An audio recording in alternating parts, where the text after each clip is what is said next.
This episode is brought to you by PetImmune. PetImmune is an awesome company from California that makes natural probiotic supplements for cats and dogs. PetImmune is a supplement that you mix into your standard pet food to improve your pet's digestive health, immunity, and vitality. Your pet will have less stinky farts, get sick less often, and if you really love your pet, you should be doing what's best for them to keep them healthy. That's why I use PetImmune for Spartacus and Maximus. For 10% off, go to petimmuneonline.com and use the offer code ICE. That's PETIMMUNEONLINE.com, offer code ICE. Please support them since they're supporting us. Upon initial contact with Ice-T's music, I had envisioned him to be an ill-mannered and psychologically unstable man with an extremely uneducated and barbaric frame of mind, whose raps displayed nothing but ridiculous jargon, shocking sexual audacity, and repulsive images of the ghetto. However, after further analysis of his music, I can deduce that he is the epitome of anti-disestablishment terrorism, who embodies the entire spectrum of the urban experience and struggle. But to make things more plain and simple to the layman, I find Ice-T to be the dopest, flyest, OG pimp, hustler, gangster player, hardcore motherfucker living today. To be honest, I am totally and completely on his dick. Welcome to the Ice-T Final Level Podcast, featuring your co-host, Mick Benzo, and your host, Ice-T. Hey, yo, what's up out there? This is Ice-T and Mick Benzo. What's up, Mick? Oh, man, it's good, man. This is number 22 podcast. You know, my voice is a little gone because I was hanging out with Africa Bambaataa, man, and God. Yeah, damn, you guys had the Zulu Nation anniversary this weekend and stuff. So, you know, Mick been out running around at night. I've been on the job. Every night he calls me, say, Ice, man, we going to this party, that party. I'm like, man, I'm filming, man. But you was out there. You was out there. I was out there, man. I was hosting. I had a good time, man. My voice is gone, but we can't let y'all down right now, man. Hey, you know who came in town?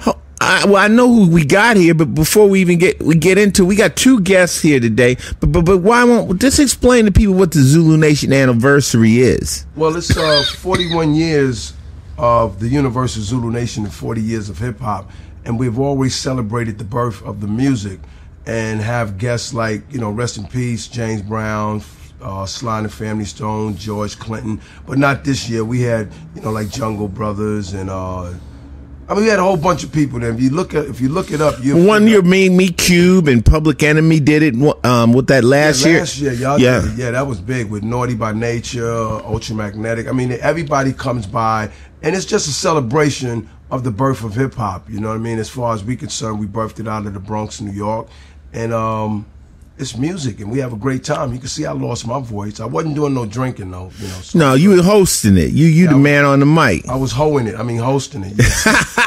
Yeah, so that's what it is. It is the Zulu Nation anniversary this weekend. How many years? 41 years and 40 years of hip hop. That's what's happening. That's what's happening. So peace out to all the Zulus. I'm a Zulu. Peace to Africa Bambaataa and, you know, everybody else in the nation. On the Zulu Nation anniversary weekend. And in the house today, we got a couple of guests. First off, we got our boy Alex, the man behind the podcast, the man who made it able for us to do the podcast. What's up, Alex? What's up, Ice? Thanks for having me. Yeah, now this is the guy who came to Mickey with the idea for Ice-T to do a podcast. I told Mickey, get the fuck out of my house with all that bullshit. I'm not doing nothing. I can't be in no recording studios. I work, I'm moving, and then all of a sudden, Mickey said you could do it in your own house, you know, on Saturday morning, Sunday morning when you got a little free time. Alex, what made you know that this was something that had to be done? Because you came to Mickey with the idea for me. Absolutely. I mean, personally, like I wanted to start a podcast network at that time, and you were the first person I was thinking of to reach out to. Obviously, you're a legend. You're hilarious. You're multifaceted. Like, you're someone that anybody can get into. So it just really made sense. And I feel like after we had that first call, everybody just knew we had to do it. That's right. That was the business. So your company is called The Paragon Collective. Now, since you actually started with me and Mickey, and we've had a great relationship, and you're able to usually do the podcast from LA. Today, you just happen to be in New York chilling. I'm going and doing a live recording of another show I produce called NYRD Radio. Okay. The host of that is like Alexis Ohanian, who founded Reddit. Okay. So that's another fun one. So basically, you saying you got other artists? You have other artists that are signed to your Paragon Collective? Yeah, I was in New York to do a live show, and then I was like, why not swing by and do this podcast with Ice? Definitely. We're lucky to have you here. Now, since Paragon's launched, how many podcasts are you doing right now? I'm doing 4 at the moment. Yeah. Who do you have now on Paragon? I'm working with Jamie Josta, who was on here From before. Hatebreed? Yeah. Oh, no, he's been on our podcast. He's been on our podcast. Yeah, and Jamie said he got the idea from our podcast. Yep. And his is crazy. He's a great dude. He's great. Man, Jamie, like, learning work ethic from you and Jamie is, like, eye-opening. Uh-huh. I don't think people realize how hard both of you guys work. Like, we call it hustling. We don't like the word work, but we call it hustling. That and the thing of it is when you in the streets, I mean, even if you're trying to do it by illegal means, it requires the same amount of energy. You know what I'm saying? It's like, I don't know no hustler that can sleep all the time. You have to keep at it to get that money. One thing about hustlers usually like to spend money. Yeah. So therefore they have to get it. So every hustler I know has always got some kind of grind going, and just when you think he's partying, he's in the corner on the phone, still talking, trying to make something new happen and stuff. So you got Jamie, you got RuPaul. I got RuPaul. You ain't got no RuPaul. Oh, I got RuPaul. RuPaul is also he's amazing to work with. Yeah, she's awesome. Good. Well, you can say he or she. Yeah. I call him he because I've never actually once seen him in drag. Right. Yeah. Right. Fucking legend. But he's a hustler. Oh, don't get it fucked up. Yeah. There's a lot of gay people, but everybody knows RuPaul. Yeah. So she's dope. Mickey just loves the idea of calling a dude she. No. Hey, I got a gay buddy named Brian that works on my show, and when he thinks you're gay, he'll refer to you as she, even though you might not want to call yourself gay. He'll be like, she need to stop it. So that's just that's the gay lingo. But I respect RuPaul. RuPaul had Coco on his show as a judge on, I think it's called Drag Race or something like that. Yeah. And who else? Oh, you want me to tell you a funny story? Actually, yeah. You want to know how I like got started with RuPaul? Mm-mm. So, like one of my really good friends like sings with Macklemore, and I was out drinking with him and his producer, who's like RuPaul's like main dude. And he's like, "What do you do?" I was like, "Oh, I produce podcasts," and I showed him ours. He's like, "Oh, Ru has got to do this. I want to send him your contact information and like get this set up." But it's like LA, everyone's full of fucking shit, Right. Everyone's talking it. Yeah, it's like I learned from Ru too. It's like there's certain code words where people say yes, but they don't mean it. What's a code word when somebody says yes? We'll talk about it. Well, code word when someone says yes, but they don't mean yes? Yeah. Talk to my publicist. I can dig it. Okay. Talk to my manager. Okay. Yeah. That, all right. I got that. Yeah. I could believe. Talk to my publicist about that. Yeah, I was talking with Alexis about that the other day. It's pretty funny. But so I was like, yeah, whatever. And I'm from Seattle, so I'm a Seahawks fan. So I was biking up to my friend's house. We didn't ask you what goddamn football team you like. Yeah, man, Alex, stick to the topic. Stick to the topic. And so I'm biking up to my friend's house. Jets area. Don't come with that monkey shit about, no, I'm a Seahawk fan. Like we give a fuck. Who gives a fuck about the Jets? Oh, there you go. What about the Giants? Yeah, where we go. All right, anyway, come on. We got another guest, Alex. Cut to the chase. Cut to the chase. I'm biking to my buddy's house to watch the Super Bowl. I get a call from a blocked number on my phone. I'm looking at it for a second, like, oh, I paid my bills. I'll take this shit. So I take it, it's like RuPaul, and he's like, meet me at this hotel in West Hollywood in 30 minutes. What a place to meet you. With some lube. So y'all started off in a hotel. With some lube. I had to go. I went in the corner of this hotel, and he's sitting there with like a purple like mink jacket, a top hat, and this like dazzled out cane. And just the nicest dude. And like literally, he has one public Hollywood persona, and everything else is all business. Mm-hmm. And I learned a lot from that dude too. But Well, that's cool. Well, we glad to be part of a podcast that includes somebody like Jamie Jasper. Then you got Ice-T. Then you got RuPaul. So you're very diversified. You know, it's very eclectic over here. This is cool. Yeah, it's not about me. It's about y'all. That's what's up. Yeah. That's what's up. All right, so we got Alex over here. We just call him Alex. His real name is Alex Aldea. He's in the house, and when we get to the phone part of this podcast, you might want to ask him a question or two. Also, we have Leland Robinson here from the first family of hip hop, Sugar Hill Records. What's up, baby? What's up, Ice? What's going on? Alex, Mick Benzo, what's happening? It's good, man. It's good, man. See, we're not talking about Lost in Space, the Robinsons, because that's the TV show I watch. We're talking about Leland Robinson, the son of Sylvia Robinson and Joe Robinson from Sugar Hill Records from New Jersey. Y'all from New Jersey or you from Harlem? Where y'all from? I'm from New Jersey. Okay, so Sugar Hill Records, how could that be? Because Harlem got Sugar Hill. Mother and father's from New York, Manhattan. Oh, so they took the idea from the Sugar Hill on the, like, you know, in Broadway. One of my mom's favorite streets in New York was Sugar Hill. It was called Sugar Hill, like the uptown, like the area, like of, I think Amsterdam and all that kind of area. Yeah. So basically, that's where she got the idea of Sugar Hill from. That's fly, man. But this is the first hip hop record label. You know, back in the day when I was actually in the Army, and Rapper's Delight and all that kind of came out. I remember I saw that label, and I'm like, there's actually a label that's doing rap music. And there weren't any, and they really wasn't. I mean, due to the fact we got Leland Robinson in the house, I want to say something about his mom first and foremost. Your mother used to be an artist, right? Yes, sir. She worked with Mickey.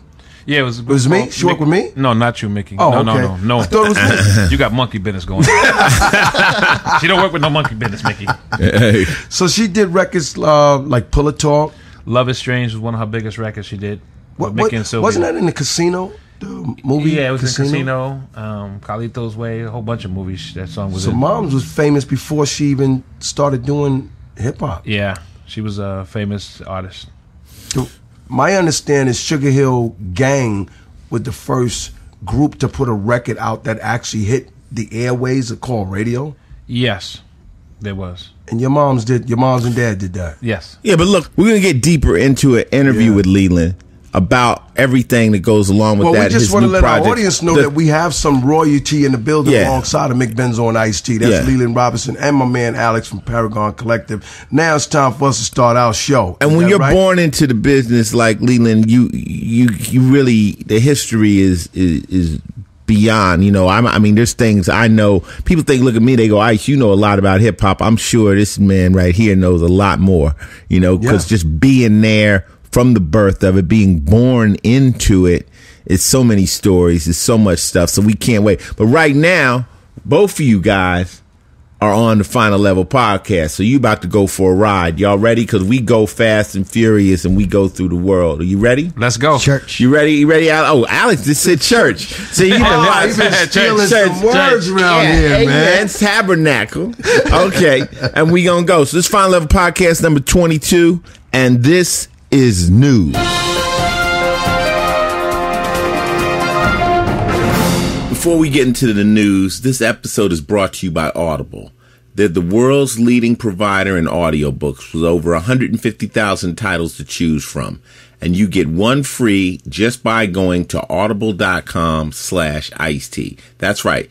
You get a free audiobook and a free 30-day trial at audible.com. That's AUDIBLE.com/ICET. Just for listening to this show. Real readers get their audiobooks from Audible.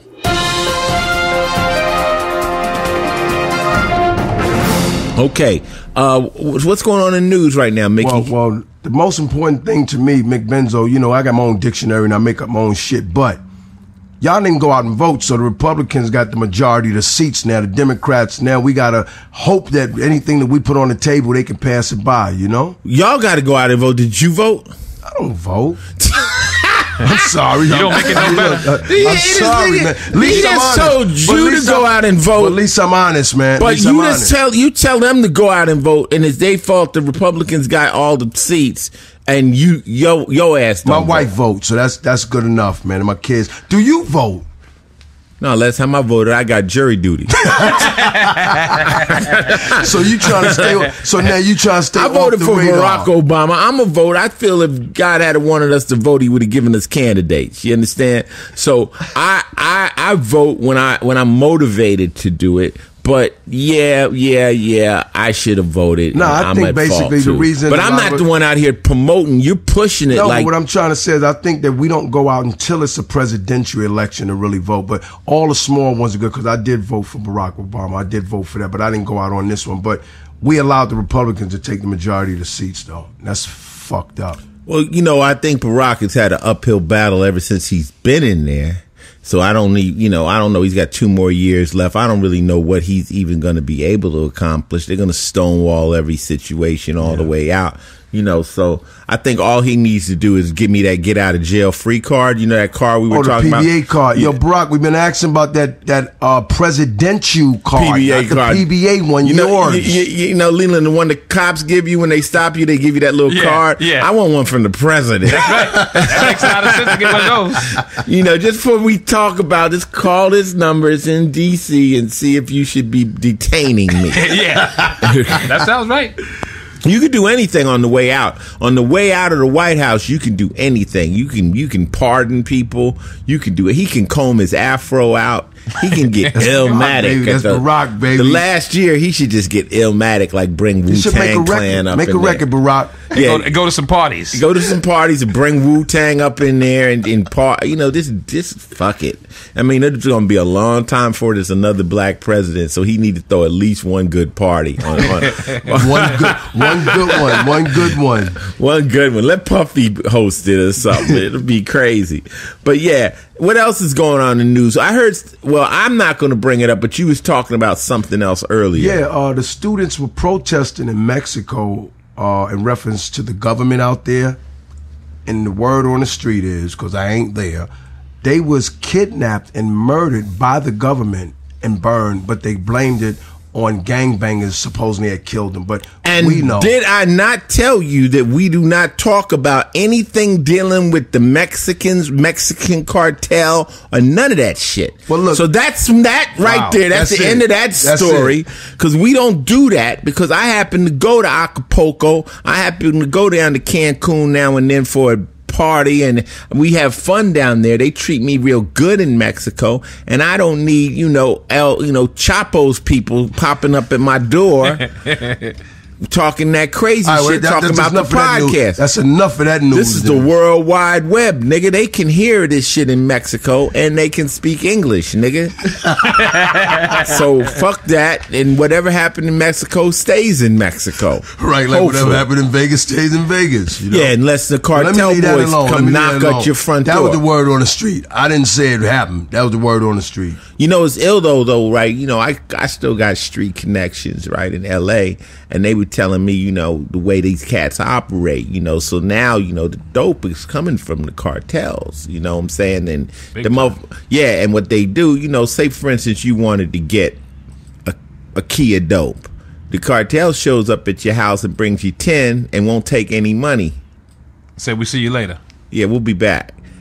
You just said, I don't want to sell drugs no more.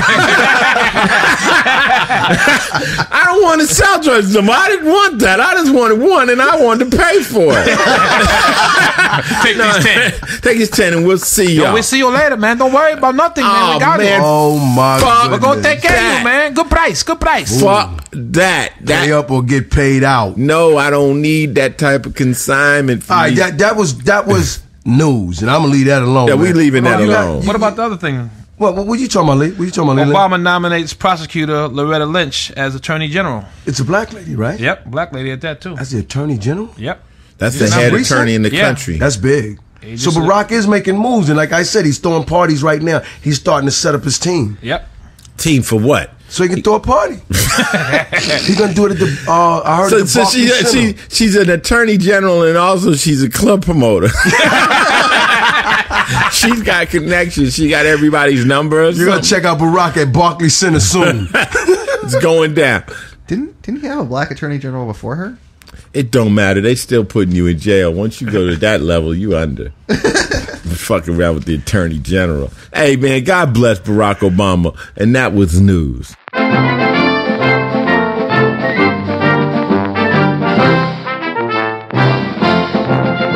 Hey, yo, this is Final Level Podcast 22. You know, we got Alex from Paragon in the house, and we got Leland Robinson from the First Family of Hip Hop in the building, and this is sports. Well, basically, y'all keep talking about sports. We was off the scene and the cameras or whatever you want to call it, behind the microphones. And when football is over, it's over. When the New York Giants is out, I don't care who wins the Vince Lombardi Trophy. Y'all talking about some San Fran, some San Diego. Wait, Mickey, wait a minute. Hold up. There you go with that Mickey Benzo monkey shit. Yeah. You York Giants are a football team. Oh shit! Right. And then hold up. You didn't win 86 of that. Hold up. And that means not 86. And that means if you only care about the Giants and the Jets, do you stop caring after like the fourth game of the season? Oh shit! No, Mickey was referring to the I'm World going Series. To the Yankees, and I went into the Giants area, man. He's talking about the World Series. I know. San Francisco won. The San Francisco Giants won. Right? Okay. Football. I know what he's trying to say. Let me interpret for Mickey. Mickey is saying once the Yankees stop winning, he don't care anymore about baseball. Exactly. And then I lost my captain. My captain go ahead and retired out. So I don't care who won the World Series. It doesn't make a difference at this point. It's time to watch basketball. I'll give a shout out to San Francisco. You know I'm West Coast too. You dig what I'm saying? So big shout out to San Fran for winning the World Series. That's what's up. Mickey, the motherfucking New York Giants are our football team. 86 that one. I'm going to play that one. Now, speaking of football, though, you know what I'm saying? The Jets and the Giants are struggling. They looking real bad this year. You know, they can, I guess, start just scrimmaging right now. Don't play no more games, man. You know, don't play no more games. Y'all making all of us look bad. Seriously, y'all making all of us look bad. Jets and Giants, you guys are making us look very, very bad in New York City. Just scrimmage, no more games for y'all. Forfeit all the rest of them. My homie Revis went to New England. You know, so he's doing okay in New England. But he used to play for the Jets, though. Yes, but he went from there. He went to Tampa. Now he's back up here with New England. So he's getting his money. He's out there getting his money. You know, that's the cornerback. You know, they named New Jersey. They named it Revis Island for him when he was playing. He's a bad man. But the Cowboys, they're back. Boy, man. they were seven. They were 7. I think they're 7-1 now. They're back, man. I mean, Roger Staubach invented the shotgun. Robert Newhouse. Roger started the Cowboys. The Cowboys. And I used to hate Cowboys fans. Cowboys too. I hated Cowboys fans. I only liked Cowboys when Deion Sanders played on the Cowboys for a minute. I'm a Deion Sanders fan. Who was the running back for the Cowboys back then, Mickey? Was it Emmett? No. Not when Roger Staubach was there. Oh, okay. We're talking. Who was it, way Mickey? old. Can't remember. You can't. You old ass nigga. Man. I can't remember that. But you remember the shotgun? I remember that, boy, like the Steel Gate with Pittsburgh. Yeah, the Steel Gate and the shotgun was famous. Tony Dorsett. That's who it was. My man. That's TD. Right. Tony Dorsett. Well, the Cowboys are back. They're winning again. The Cowboy fans, I mean, people that are Cowboy fans got tattoos on their body. They dead serious about it, so they can buff out those tattoos. It's cold, though. You know, like even we brought our band back, Body Count. A lot of people are serious fans, so they had that tat. They tatted themselves up. But then the band disappears. They kind of feel bad. But when the band comes back, they like, yeah. So I know the Cowboy fans are feeling that same way. So, you know, I ain't hating on the Cowboys. Somebody's got to win. I ain't mad at them, but I'm not a fan of them neither. I'm not mad at them, and I'm not a fan of them. You know, who are you a fan of? I done said New York Giants. I asked you guys to just scrimmage. Do not play any more games. Forfeit all of the rest. Stop looking bad. All right? Oh shit! They've been looking bad for Mickey, years. I think we made a mistake. I think the Cowboys are 6-3. Oh, really? Oh, they're not doing that good, but they are winning. Okay. Yeah. What are the Jets? The Jets, the 1-8. Yeah. Oh shit! Like one win, one big win, 1-8, and eight small losses. 6-3 is much better than 1-8. God damn! Did you ever see those Rex Ryan like foot fetish videos? I think I went to the only game they won. I think I went to the first game with the Jets and the Raiders, and they beat the Raiders. And that was it. Maybe they need you as a lucky piece. Then you might be their rabbit's foot, man. And the Giants are 3-6. Yeah, same thing. It's just backwards from Dallas. Traffic is too tough to go to the game if they gonna lose. We talked about that. We asked y'all can't get us excited if y'all losing, so don't get mad. Yeah, we talked about pitching a bitch about how you losing. We want to win. Everybody got the jersey. I got Jets cups here. Revis gave me all kinds of jerseys and stuff. Man, we got Plaxico posters. Plaxico when he was with the Jets, you know what I mean? This is not nice. It's not nice. It's not nice. And we don't even want to mention the Raiders, my other team. Rest in peace. The Raiders are 0-8. I went That's why I just said rest in peace. And that was sports. In the criminal justice system, sexually based offenses are considered especially heinous. In New York City, the dedicated detectives who investigate these vicious felonies are members of an elite squad known as the Special Victims Unit. These are their stories. Hey, yo, we on Final Level Podcast number 22, and this is behind the scenes of SVU. So SVU is back. This is season 16. Everything's going. I told you there are going to be new people on the show, and things are happening on this show that you're not familiar with. A lot of the shows, during the season, there will be 4 to 5 episodes I won't be in. There'll be 4 to 5 episodes that Kelly won't be in. How could they do that, though? They're just moving us around. They're just giving people time off. They're just giving us, it's a lighter schedule. It's all good, but they're just jockeying us around. We brought another detective in, Peter Scanavino, who's playing Carisi. He was another detective, so they add another detective, and they kind of just juggle us around. So sometimes, when you do 23 episodes straight through, you can take a week off. When they say, hey, Ice, this episode you ain't gonna be in it, you say, I'll be in Barbados. Right. You're happy about it, but yeah. The viewers may not like that. The viewers may not like it, but we're right back to the next episode, and they're just moving us around. It's called an ensemble cast. Okay. So they brought in Peter to play Carisi, who's another detective. They brought in another guy named Peter Gallagher, who plays Dodds.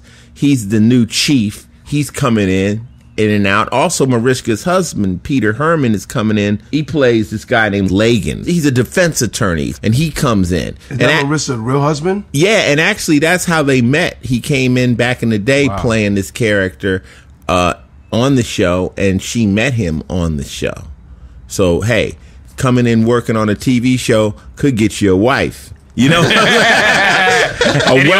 rich wife at that, Hey, any openings? Hey, this is what I'm saying. But Leland Robinson wants to play. Hey, so how did that Peter Gallagher thing come on? Because he used to be the dude from the OC. He was like the dad from the OC and everything, right? You know what it is? They're actors, and when you work in the business, Wolf Films is always looking for different people, and all of a sudden you'll get the call, and they're like, "Would you like to come on Law and Order?" Usually, they'll say, "Come on for 3 or 4 shows."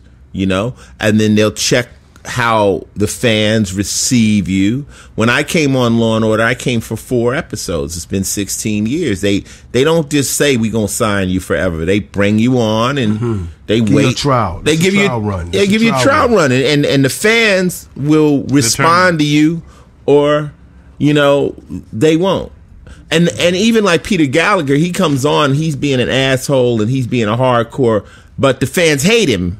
But they love him the same way. But that's a response. Right. Yeah. So that means he's doing his job because he's coming on there to play an asshole. Exactly. So if people don't care about you one way or another and you're not getting any response, then that means you ain't doing your job. So the show is off to the races. Our ratings are up. We're doing really, really good. And, it's crazy because near the end of the 15th season, everybody's like, are you guys going to come back for the 16th season? NBC kind of made us wait to the last minute, and we got picked up. Now we're back. We're doing good again. So season 17 looks very possible. Don't y'all got other shows? Don't Dick Wolf have other shows on NBC? Dick Wolf has Us, they have Chicago Fire. Okay. And they have Chicago PD. And also, speaking of that, Mick, we just did a crossover episode where we crossed SVU with Chicago PD, with Chicago Fire. Like, we crossed all of them. They came to New York and talked to us. We sent some of our people to Chicago because there was some type of So these episodes are coming up? Very soon. And it crisscrosses all the shows, which they say puts all the shows in the same universe. Like in this world where none of this really exists. Yeah. Well, in this world, all of us all connect. And that's part of the genius of Wolf Films. He connects all his shows together. So maybe if one of the show's ratings aren't as good, we can kind of lead them in and help, or vice versa. So look for a big crossover between Chicago Fire, Chicago PD, and SVU coming up very, very soon. And the other day, people were asking me, like, when the show came on, they said, well, Ice, why aren't you in this episode? I'm like, well, this year they are juggling us around, so we won't be in every episode, but we're still on the show. As long as that opening credit comes on and you see my ass standing there in that lineup, I'm on the show. That's right. Don't panic. Don't panic. You know, and I'm pretty much a staple in that show. I've been there for almost, I came in the last episode of the first season. You know, my fans are solid. You know, they got a thing called a Q rating where they can tell just how popular you are. So, you know, I'm in the house. So what are you going to say, Alex? How does that Q rating work? Like, how does that break down? Because I've never heard of it before. I mean, you know, believe me, I don't know, but I know that television executives, they basically can watch a sitcom and tell if the joke worked. Yeah. They have so many ways of just checking the show, the temperature of the show. Like, you know, I'm going to tell you some tricks they do with television since we are behind the scenes at SVU. Have you ever noticed how a show will go longer over like the hour and then like it'll go 5 minutes over the hour and the next show will start, so your TiVo will be off or your DVR will be off. What they're doing is they're dragging the ratings from the previous show on to the next show. They're cheating. So that next hour gets the ratings from the old show. Right. Oh, shit. Unbelievable. You see what I'm saying? That's slick. It's slick. So they're doing little twists like that to get shows different ratings that don't deserve it. But then they do another one. If it's an hour show, they can tell at a half hour if people dropped off and if they left. What you want with TV is the show to build. Maybe have a you know, like 7 million people watching at the beginning and 8 million people watching it in halftime. Like, we want it to grow. The only issue with television is to watch a show, you have to not watch another show. So it has a lot to do with what they're up against. With a podcast, you can watch it whenever you want. Yeah. With TV, for you to watch us, you can't watch, I think, what's on against the cold case, not cold case, it's whatever it is. Whatever the other show is, you now can't watch that one. And then people say, well, I'm DVRing this one, but it doesn't get the same rating as the live action watching. And it's all Nielsen and it's all that. And it's business, man. So how do they factor the digital stuff? Because I actually like watch you on Hulu because I use the code from the show. I understand that. It's just very difficult because with Hulu, the commercials aren't being sold. They aren't?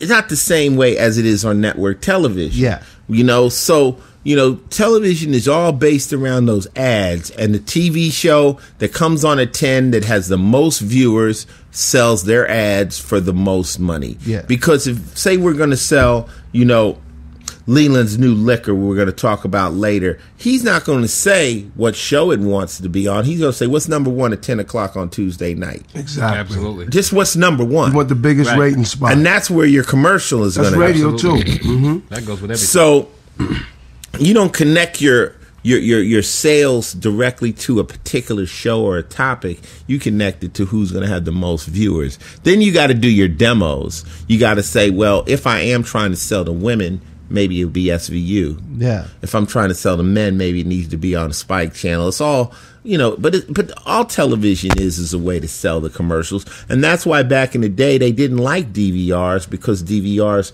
allow you to fast forward through the commercial. Yeah. So it's kind of like counter what television is there for.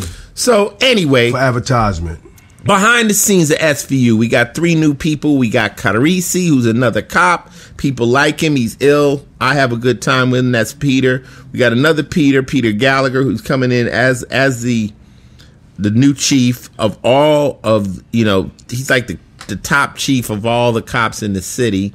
He's running around scaring Mariska to death. And also, Mariska's husband, Peter Herman, is coming in and doing some guest spots as an attorney. And just look forward to more and more shows. We got some really good episodes coming up. And like I always say, the only way that show stays on the air is with you guys watching it, tuning in on Wednesday night. And God bless you. You done kept Ice-T employed for 16 years. Watch those programs that crossing over with each other. That sounds hot. That's going to be dope. Hot. It's really going to be dope. That really sounds hot to see. Are you on any of those? Yeah, I'm on the one with the Chicago PD people came to talk to us in New York.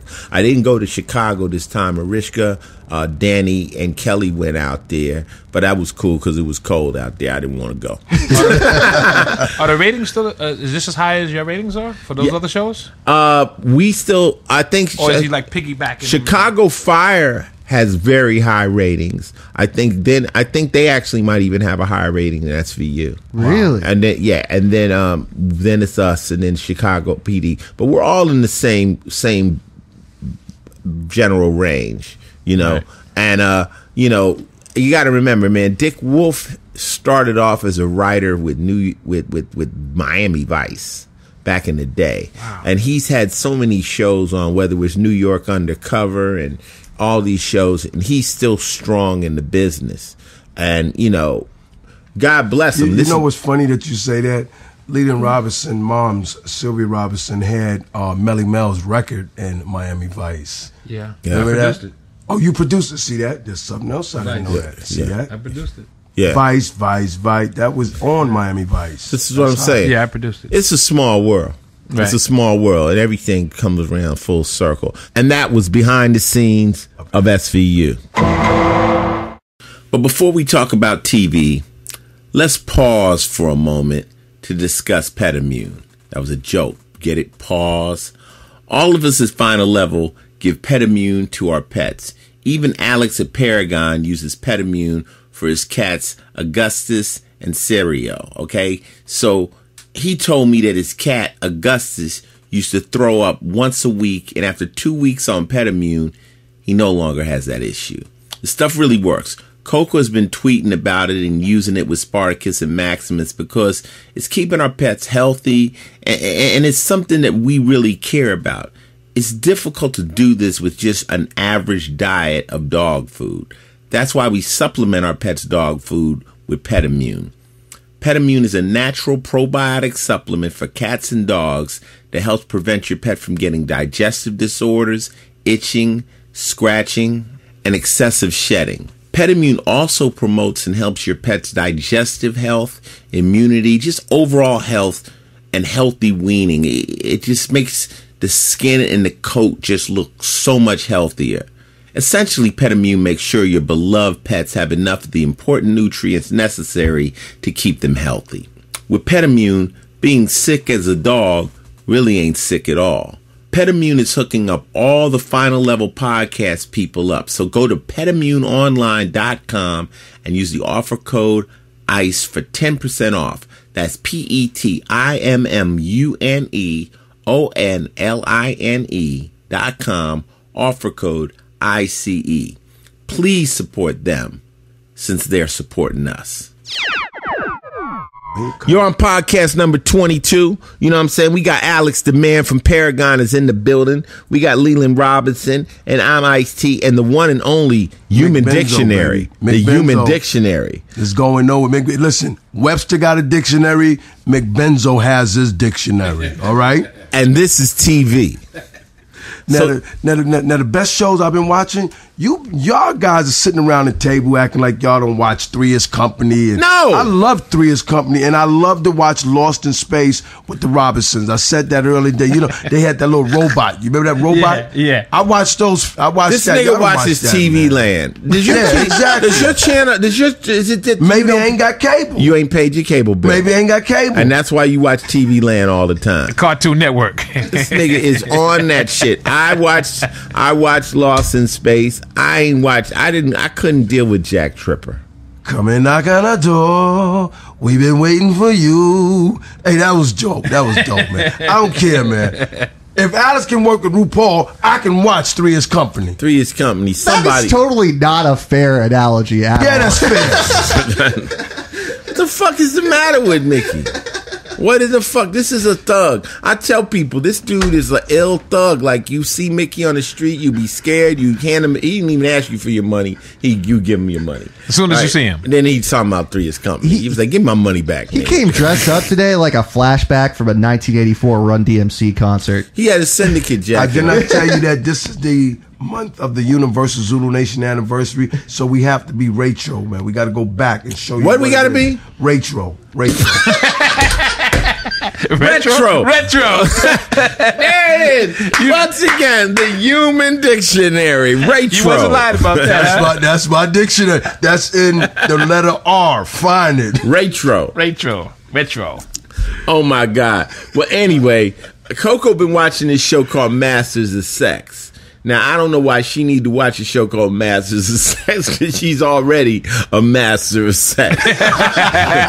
But it's a show, and it goes back to the date when these doctors were actually trying to really document sexuality. It's like back in I think it's in the 60s, because it's dealing with a lot of the social issues that were going on with Martin Luther King and things of that nature, and blacks and whites. But it's a cold show, and it's you know, this one doctor, and he claims that he's doing this research about sexuality, but he's got a secretary, and he done talked her into fucking her, like, for science. So he's smart. That's a smart boss. That's a big. so that's a he's big fucking her, and she's falling in love, and then his wife, he's denying her. So she got jungle fever. She done brought a brother up in the house, and she's fucking him, and it's everybody's fucking everybody, and they talking about they're getting an understanding about sex, but everybody's just boning everybody. We should put Alex on that show. That'd be a good one there. What would Alex play? Alex would be like dysfunctional. I got a problem. You know what I'm saying? I mean, back in my single days, that was one of my games I used to run on girls. What was it? What was it? I have a problem having erections. I would always issue them a challenge. You did. You know, you tell a girl like I just don't get hard. I mean, when I do get hard, it won't get soft, but it's just not easy. You did get, and you know, a chick would be like, "That's a challenge right there, motherfucker. I can get you hard." Don't steal my shit. Don't steal my shit. This is the same shit me and my boy Rich. Rich used to tell girls. I had a pimp buddy named Rich. Rich would be like, in the middle of the conversation, he'd look over at the girl and say, "You know, I can see you feeling me right now.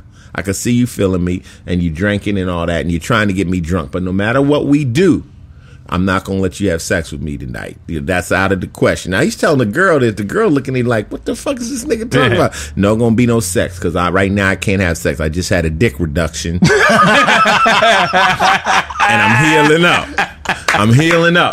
I had to cut a couple inches off the beef sack. And the girl be like, this nigga is crazy. But it definitely would break the ice. See you just tell her, imagine that in the middle of the conversation, just tell a girl, look, I see you trying to get me drunk, but there's no way you're going to have sex with me tonight. And look, watch her face. She'll be like, I knew that from the get-go. She might say that, but then you keep on going. Tell her that, you know, my reason is, though, I'm healing up from a dick reduction. That's funny. Oh, That's yeah. funny, the motherfucker. Is that the same Rich you were talking about before, who used to be like the gigolo? No, this Rich. Rich was my buddy who used to hang out with older women, and yeah, you could call that a gigolo. And he would, you know, he would do shit for them, and I'd say, Rich, I mean, I see they paying, but is this really pimping or hoeing what you're doing? You hear me, Leland? I'm like, are you pimping or hoeing? He said, well, I just call it renting out the beef sack. At the same time. I just called him with that. So Masters of Sex, check that out. It's a good show, you know what I'm saying? My wife loves it, and I think it's well written. Another thing is, we talked about it earlier, there's a show called Celebrity Crime Files on TV One that I've just started becoming a narrator to. And I'd done a bunch of the shows, narrating them in the studio, but then I just started watching them, and they're very good shows. When we narrate, we just read the lines. We don't see all the footage. Right. I did one on Tookie, Big Tookie, you know, a guy got from L.A. From L.A. who was that the guy who got buried in a Cadillac or something like that? No, he got executed. Executed. Went to death row. Got you. I remember one of the that, original leaders of the Crips. I did one on my man from Atlanta, Shakir Stewart, who basically started in the Bay, who was a mogul, very close, similar lives to Chris Lighty, who basically they said, well, at the end of the day, he was running Def Jam, and he took over from Jay-Z, and basically they said that he committed suicide. A very similar story to Chris Lighty. That's crazy. Two good guys too. That's two crazy. Great guys, man. Yeah, well, definitely. But you know what it is? It's like, and I did one on the Black Panthers. When that come on? It comes on. It's on TV One. I think it comes on Monday nights. But you know, put it in DVR. And when we did the Chris Lighty story, and I did the one on Shakir, it's like people don't understand, you know, the pressure that goes along with this type of business and stuff. And I don't even think that anybody has never said, you know what, it would be easier if I was just gone.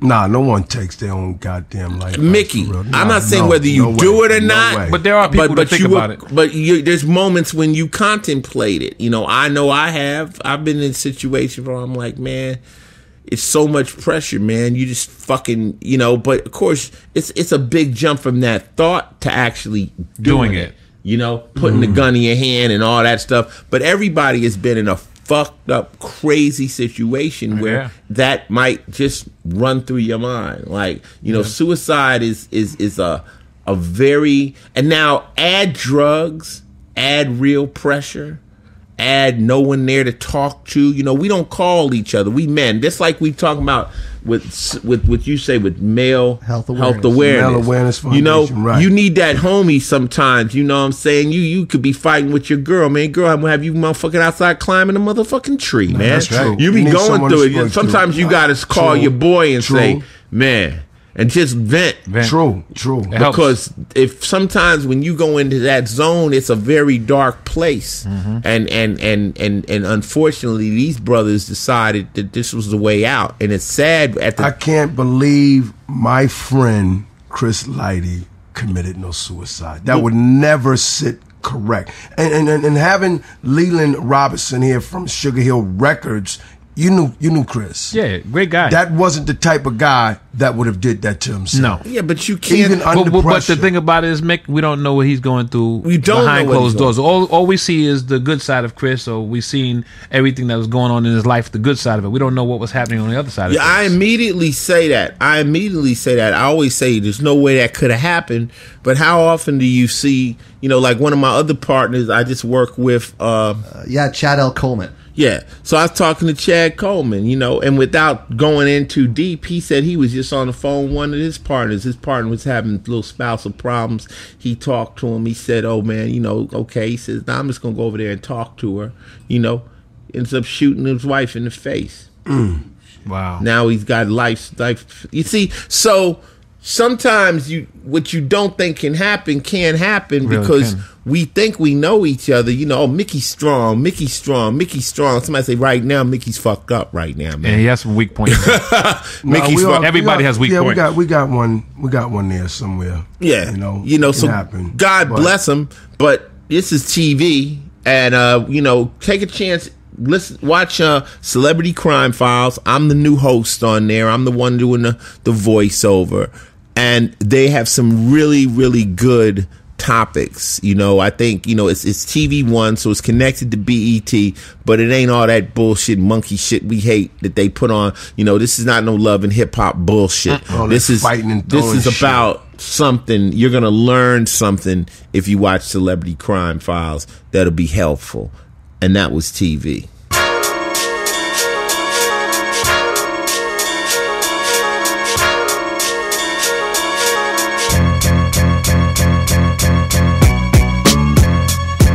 Okay, this is Final Level 22.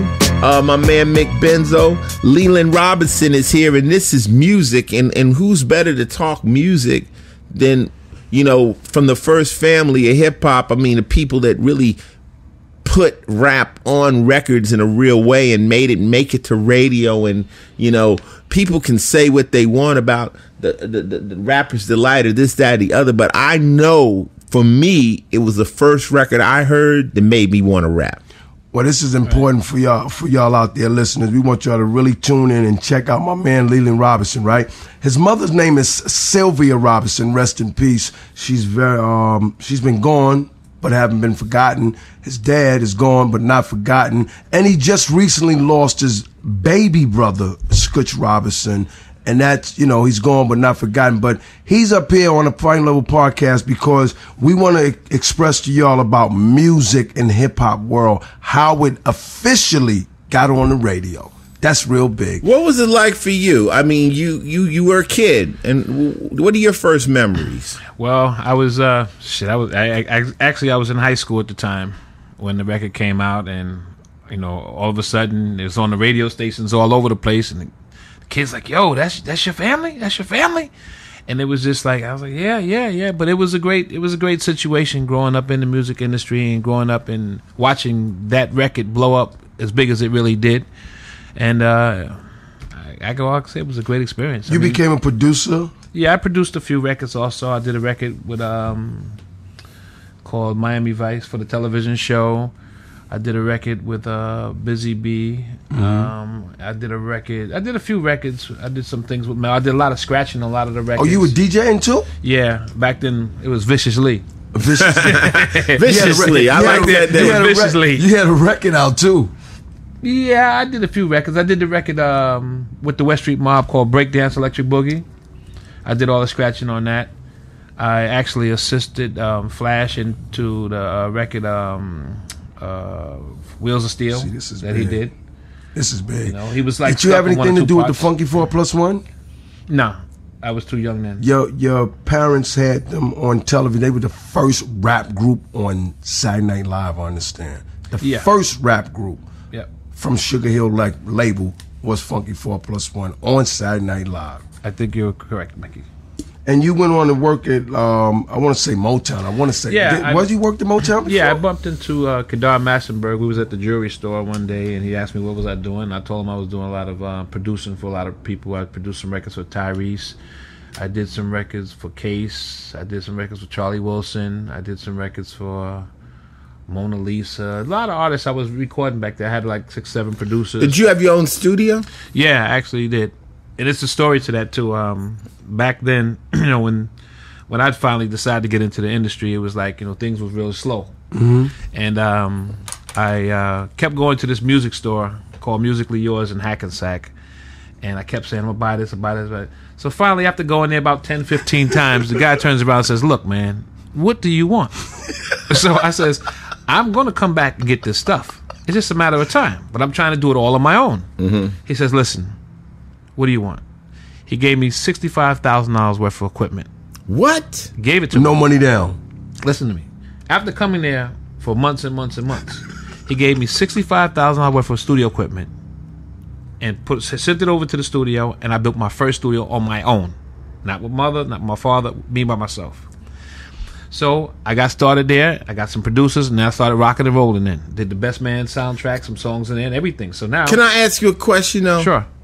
What did you do for him? Did you ever? I mean, did you ever hit him back, or did you ever bless him? I mean, I'm gonna get into that. Okay, yeah, because what? So I finally made some money and paid him back. And when I paid him back, I asked him. My exact words to him was, "Why did you do what you did when you did it?" Mm-hmm. And he said, "What?" I said, why did you give me the equipment and stuff?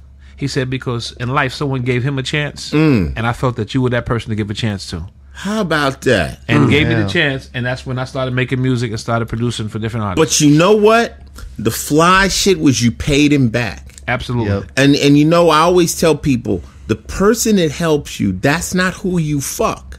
That's you right. know, and people will take that, and that'll be the last thing. And that's a big show of character. You made sure he got that back. Yeah, of course. And I bought everything. I didn't care whether it was more money at Sam Ash or or it was less money. Right. And he was charging me more money. I still bought everything I could buy from him because he was the one who initiated everything for me to actually get my start. What was his name?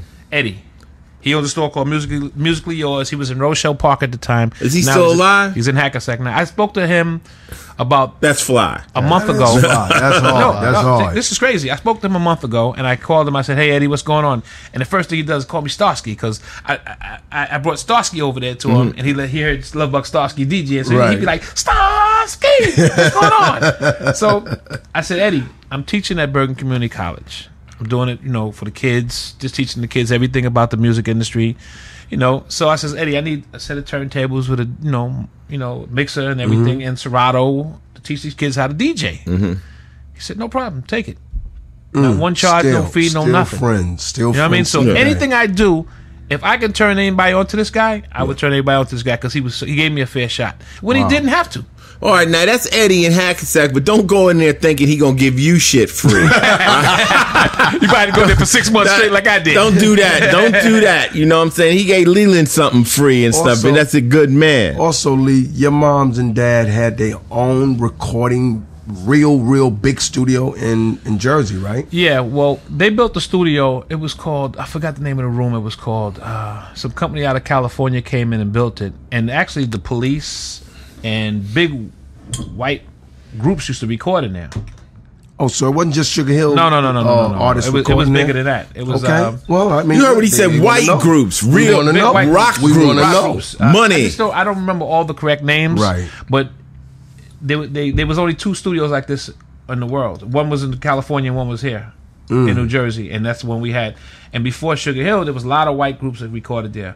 And my mother used to work with Quincy Jones. She Your worked mom with used to work with the Moments? The Moments, Quincy. I have pictures of her with her and Quincy, Stevie. My mother found Stevie Wonder his house. Oh, his first house in Alpine. Oh, right. So she used See to that? have a whole bunch of people coming in and out of the studio before my time. You know what I mean? So Wow. that's what it is. Hey, this is music, man. I'm feeling it. Sugar Hill Records, man. Miss Rob will always be missed. She treated everybody that I know good. She treated me good. So. They're now doing her movie also now. This lady, Paula Wagner.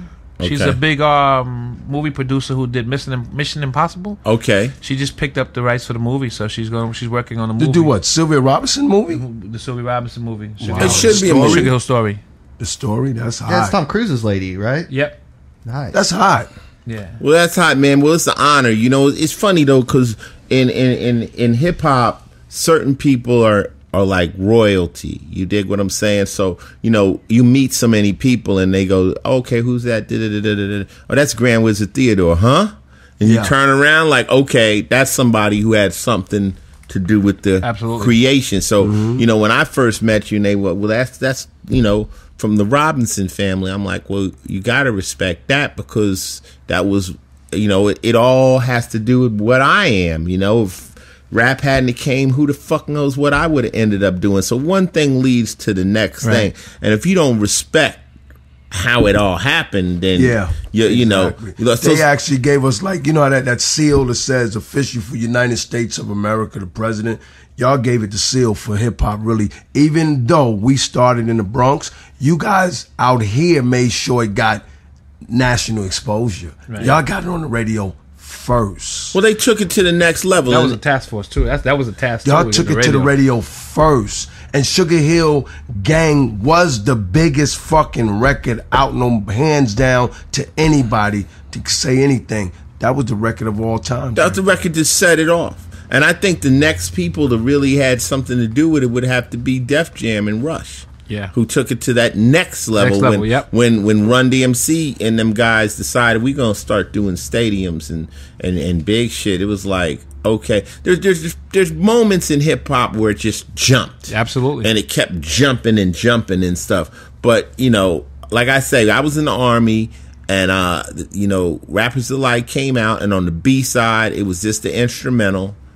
And the first day I heard that record, I was trying to rap on the other side of the record. Like, Lord Jamar called it the do-it-yourself version. Curtis Blow did the same thing. He had a record in the B side.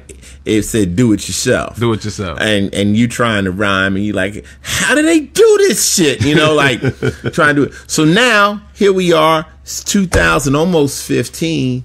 What's going on in Leland's life right now? Well, I've still been working with my father's publishing company. Still running that, and I'm doing a little outside things. I opened up a restaurant in Englewood where Ice-T did come to. Yeah, the fish spot. Yeah, fish spot. Yeah, that's just closed that down. Right. And I'm working with this wine and liquor company called 20 Grand now. They was the first one to have a vodka cognac to hit the streets. So I'm working with them doing a little promotion. They trying to get stuff people drunk. You talking about a vodka and a cognac in one bottle? in one bottle, yeah. And they have their own vodka, and they have a rosé vodka also as well too. Rosé vodka. Yeah. Yeah, I'm looking at it. The bottles is real sexy right here. This is cool. You know what I'm saying? This is the thing of it is, me and Mickey, we did a little liquor scenario, but the thing with liquor is so much liquor out there. Yeah, absolutely. So to rise to the top and to get that Puff Daddy Ciroc thing going, it just costs lots and lots and lots of money. Yeah. I don't think it's going to happen no more like that. Yeah. For nobody else to blow it up like that again. Yeah. I mean, everybody has their slot with it, and he has his slot. And the crazy thing about it, Well, I heard Jay-Z just bought Ace of Spades. yeah, but do a lot of people drink it? Yeah. No, Yeah. Well, they don't. Well, you don't know, It's too expensive. but you just How don't expensive know. is it? Maybe we're not buying it. Maybe there are people that are buying it. You know what I mean? Yeah, and you don't know. It's like he just bought it once they put that promotional shit behind it. You know what I'm saying? Because the promotion took Ciroc and flew it right past all the Grey Gooses and all that. So once you promote it and you connect it to the right people and you do that marketing correctly, you can make it the thing. That thing, yeah. The thing. You can push it past Cristal and all those Right. other high end. He probably That's could make cool. that work. I ain't mad at him. No, not at all. How much that does that much. champagne cost per bottle? Oh, it could be $500-$600. But Damn. see, right now, you're in a culture of the fakers and the fronters. Yeah. So the kid that can't pay his rent will buy that bottle of champagne and go out and take a picture with it. It's I mean, refill the bottle. It's even like the Beats headsets. It's like they're status symbols. Yeah. When we were growing up, it was some Air Jordan sneakers. Different things have become status symbols, and champagne in a club and different bottles. That's what kids do. When we were growing up, people were getting high. Now they pop bottles. That's the new thing. We popping bottles. Who's in the club spending, like I tell my son, wasting the most money Right. trying to look fly. Right. You dig what I'm saying? Yeah. So, it's he's like, "Oh, Dad, I was out with my friend last night and he spent 20 grand on bottles." I'm like, and then y'all pissed that out, right? You should have bought a watch, dummy. Yeah. If you had a watch, your watch would be still sitting on your goddamn wrist Absolutely. the next day. But the liquor business is very lucrative, and 20 grand got that look, though. Look at it right here. They got the look. That's cool. It's cool. I like it. I like this. I like the look. Where can people find this? They're in a lot of liquor stores now. You guys have a website? They do have a website as well. Just that, you know what it is? They just they don't have that that person to put with the liquor. You know what I mean? They don't have They got a face for the They don't have a brand face yet. for the brand yet. But on their own, I was told that in Georgia is doing really well. Oh, cool. In New York, it's finally picking up. You know what I mean? So they slow walking it, but hopefully they're trying to put some faces to it to make it really happen for the company. Well, good luck with them. Good luck with them. But the liquor business is big. It's hard. too. Money. It's real Yeah. hard. Big money. I mean, even back in the day, I did an energy drink, and we were rolling and we were doing Liquid ice. and we were Liquid trying to ice. get it we were trying to get it in places. They were like, "Oh no, Red Bull has us exclusive." I mean, what do you mean exclusive? Oh no, Red Bull gives us $50,000 a year not to have anything It's a holy but brand. Yep. us. Damn. So I'm like, big bank takes little bank. You know Yeah. what I'm saying? They're throwing lots of money around out there. So, when you're trying to get your liquor into a place, they're like, well, Grey Goose is paying us a lot of money just to sell Grey Goose. Yep. So it gets heavy out there. You got to have your paper together. But God bless 20 grand. Maybe, that'll be the next thing. You know what I'm saying? I ain't afraid of liquor business. They told me, they said, well, Ice, I heard you don't drink. I say, well, I sip. That's right. I don't drink, but I sip. Me too. They pay you. I have a little sip. So what else? Anything else you want to talk about right now while you're here? You just want to fuck around with us on the podcast? I'm with y'all with the podcast. Let's go. Well, we're glad you're here, man. I'm glad to have you, Leland Robinson, for real, man. I'm glad and to be respect here. what y'all put together for the call of hip hop, man. Y'all did a great job right here in the state of New Jersey. Y'all did a good damn job, man. Thank you, Mickey. Well, I was too young then. Yeah, but your parents did a great job, and y'all are still carrying on with it, man, and we appreciate that. And even people that aren't really familiar with hip hop, they can Google this and still quote Rapper's Delight. Oh yeah, and the message, Melly Mel's wreck, all of the Furious 5 and Treacherous 3 and Busy B and Funky 4. You just had so much. Y'all had so much over here in New Jersey. Yep. Right in Inglewood, right? Inglewood, New Jersey? Inglewood, New Jersey. They named the street after my mom, actually. Oh, then that was special. That's fly. Yeah, was they just they did it this summer. They named West Street Sylvia Robinson Place. Oh, that's special. Yep. Yeah, I thought I had a street named after me, but it said Garbage Here. See, you know what? That's what I'm saying. I hate that you got to pass away to get something named after you be acknowledged. That's corny too, sometimes, man. Right? You know, Well, you can't do it while I'm here so I can see it at least. You know, drive down it. I spoke to a lot of those people, Mick, and like the BETs and all that, and I'm like, listen, man, y'all give all these people a lot of credit, but y'all have never ever really to the person who started this, because without her starting this, you wouldn't have a job with the hip hop. There wouldn't be no A&R hip hop. There wouldn't be no nothing. What's their answer? When are we gonna just say, yo, let's just give this lady her rights? What's their answer? What did they say? Oh, we're going to think about doing something next year. We're going to think about and it never happened. Now this is good because that's one of your answers. It never happened. Did they say talk to my publicist? They said talk to my publicist.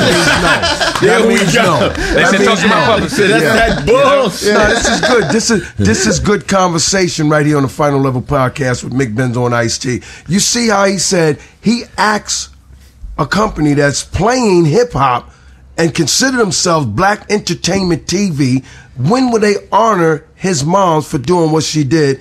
And once again, they come back with the old monkey in a wrench. We'll think about it. That's disrespectful. But guess what, though? What about the Grammys? They get their turn.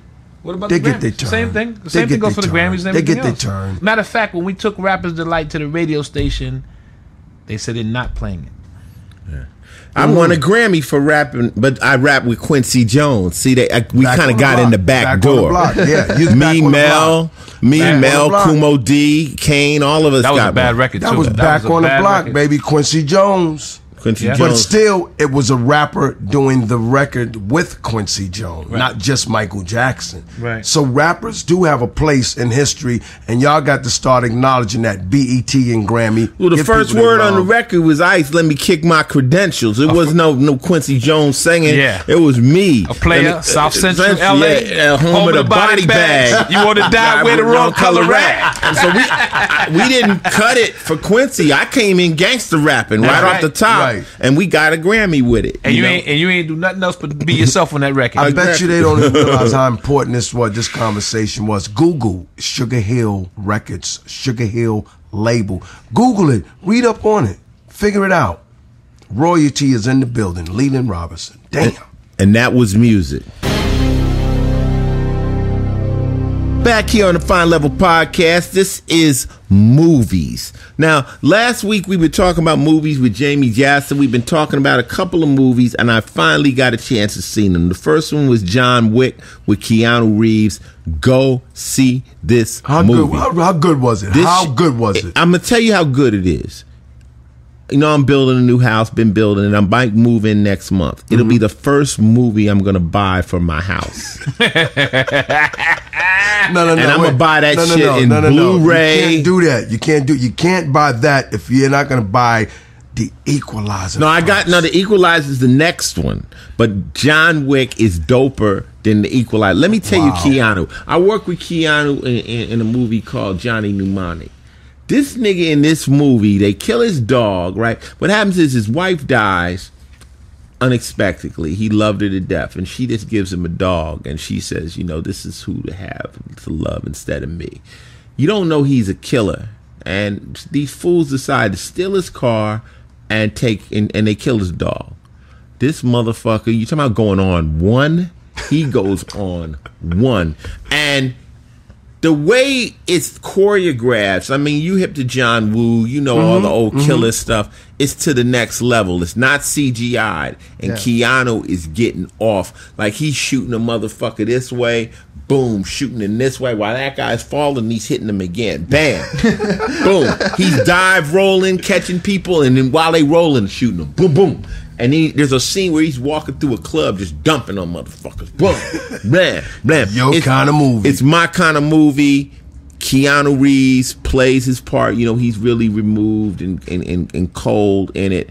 But it's a guy movie, and it's very well done. I really enjoyed it. After that, went and saw Equalizer. Luckily, my wife, she likes guy movies. She likes the grimy stuff, I don't see why a woman wouldn't like it, because the guys in it is sexy and the men are doing male shit. You know what I'm saying? So the girl's like, fuck it, let's go see some tough guy shit. Right. So we went and saw Denzel in The Equalizer, directed by Antoine Fuqua, who directed Training Day, a brother. That's a bad movie, Training Day.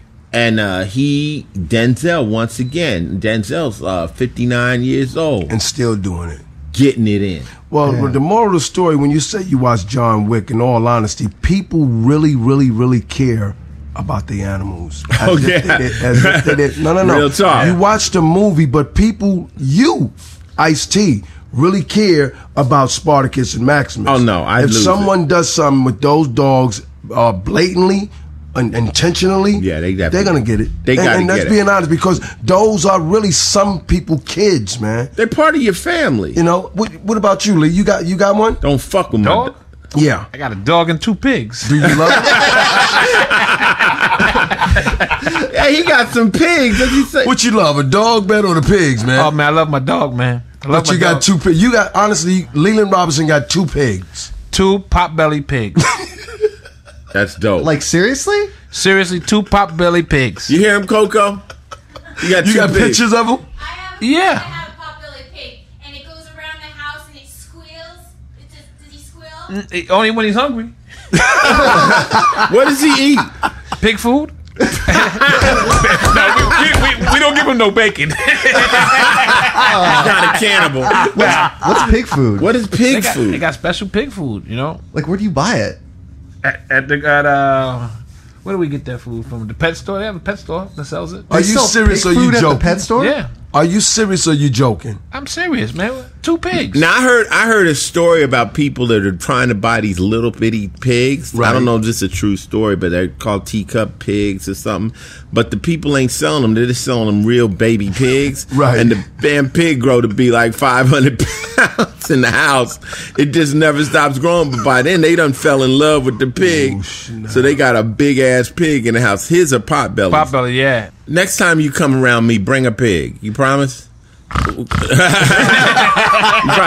when we move, I'm gonna have Lena come over and I need to see a pig, man. I like that. That's fly. I like wild animals, crazy shit. Yeah. When we were in Africa, we met a cheetah up close. You met a cheetah? Yeah, a real live cheetah. And they told us, they said cheetahs don't eat people. We're not in their prey scale. Like they might hurt a child, but then they would never attack anything bigger than them. Wow. So the cheetah came on the bus with us, and we were petting it, and it meowed like a cheetah, like a big ass cheetah, big ass cheetah, the world's fastest animal. This thing was just like a big ass house cat. Wow. And they said they never killed a person. They're just and I wouldn't put a kid in front of it because now that looks like something it could probably knock down and kill. But it was kind of dope. I was like, that shit was kind of dope. Yeah. But anyway, back to our movies. John Wick, the moral of the story is do not fuck with people's animals. Keanu Reeves got it in. I recommend it. It really video game-ish. It has all kinds of video game type vibes to it. Like there's a hotel where all the assassins go, but they can't kill each other in there. There's a rule. But it's a fun, 2 fun movies for guys. This is not the girls' week for movies. This is for guys. Go see The Equalizer and John Wick. You won't be sorry. And that was movies.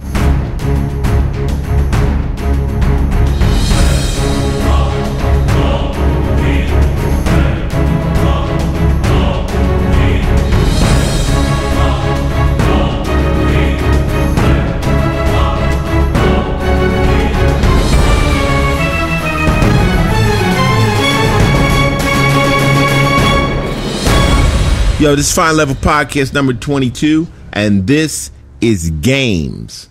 You know, I've been back playing games, Alex. Awesome. I've been playing. There's one game called The Evil Within, which I've been playing. I think I talked about. It's made by the same people who made the first Resident Evil. Damn.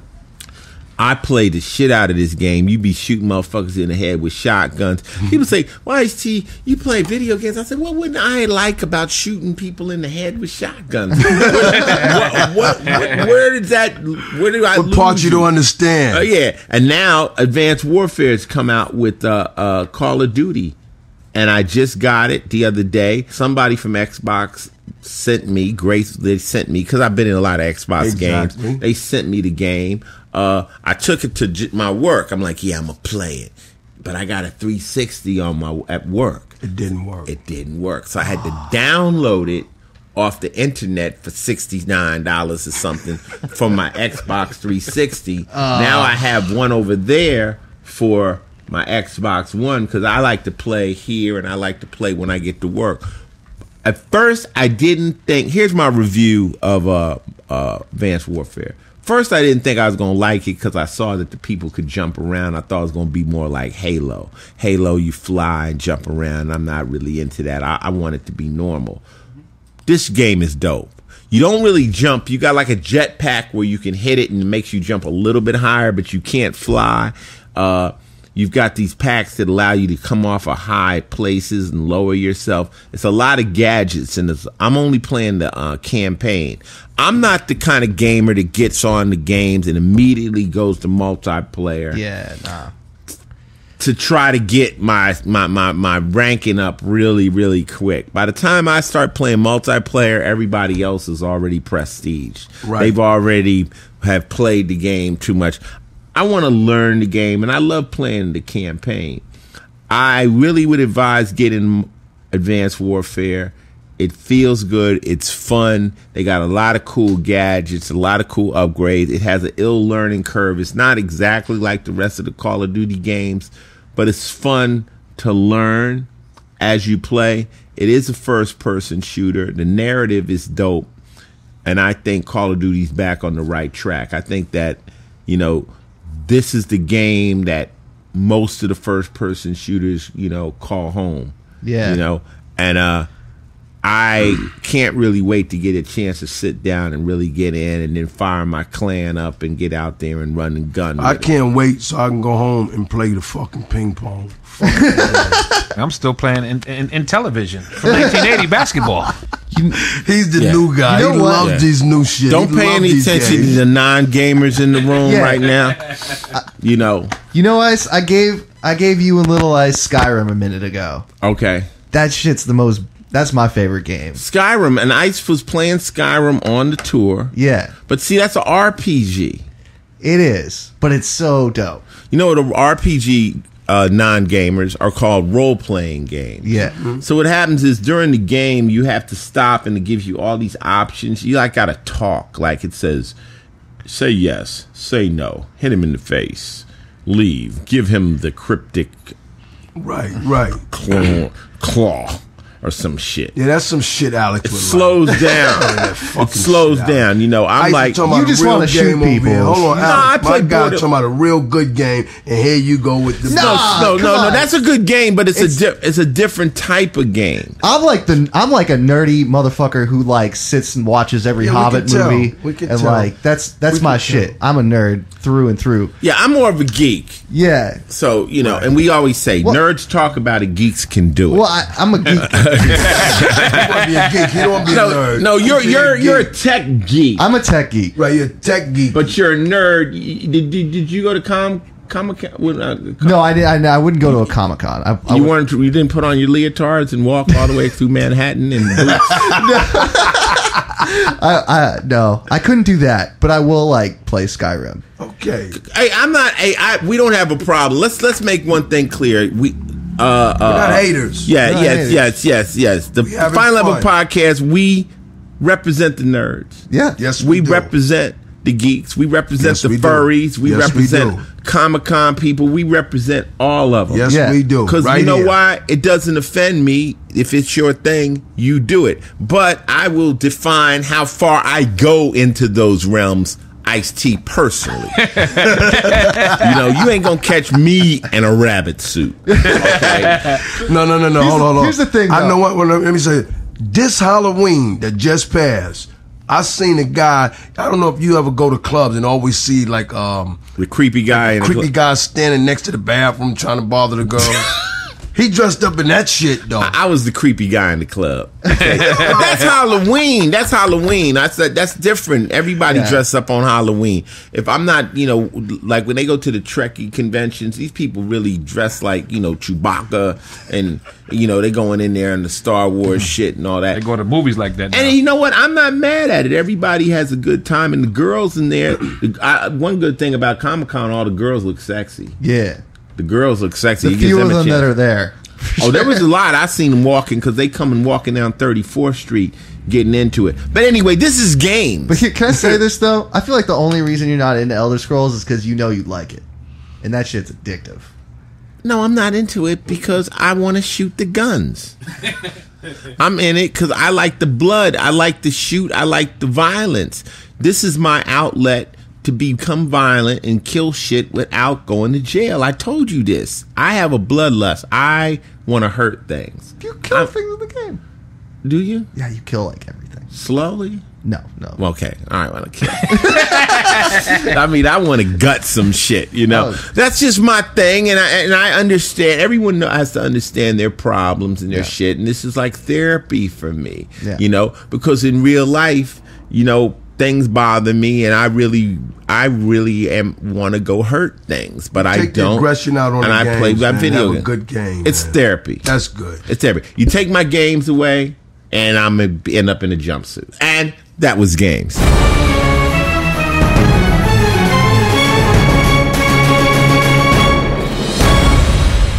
Speaking of nerdy role-playing things, you can get my new Dungeons and Dragons book, Comrades at Odds, a tale from the legend of Drizzt, on Audible.com.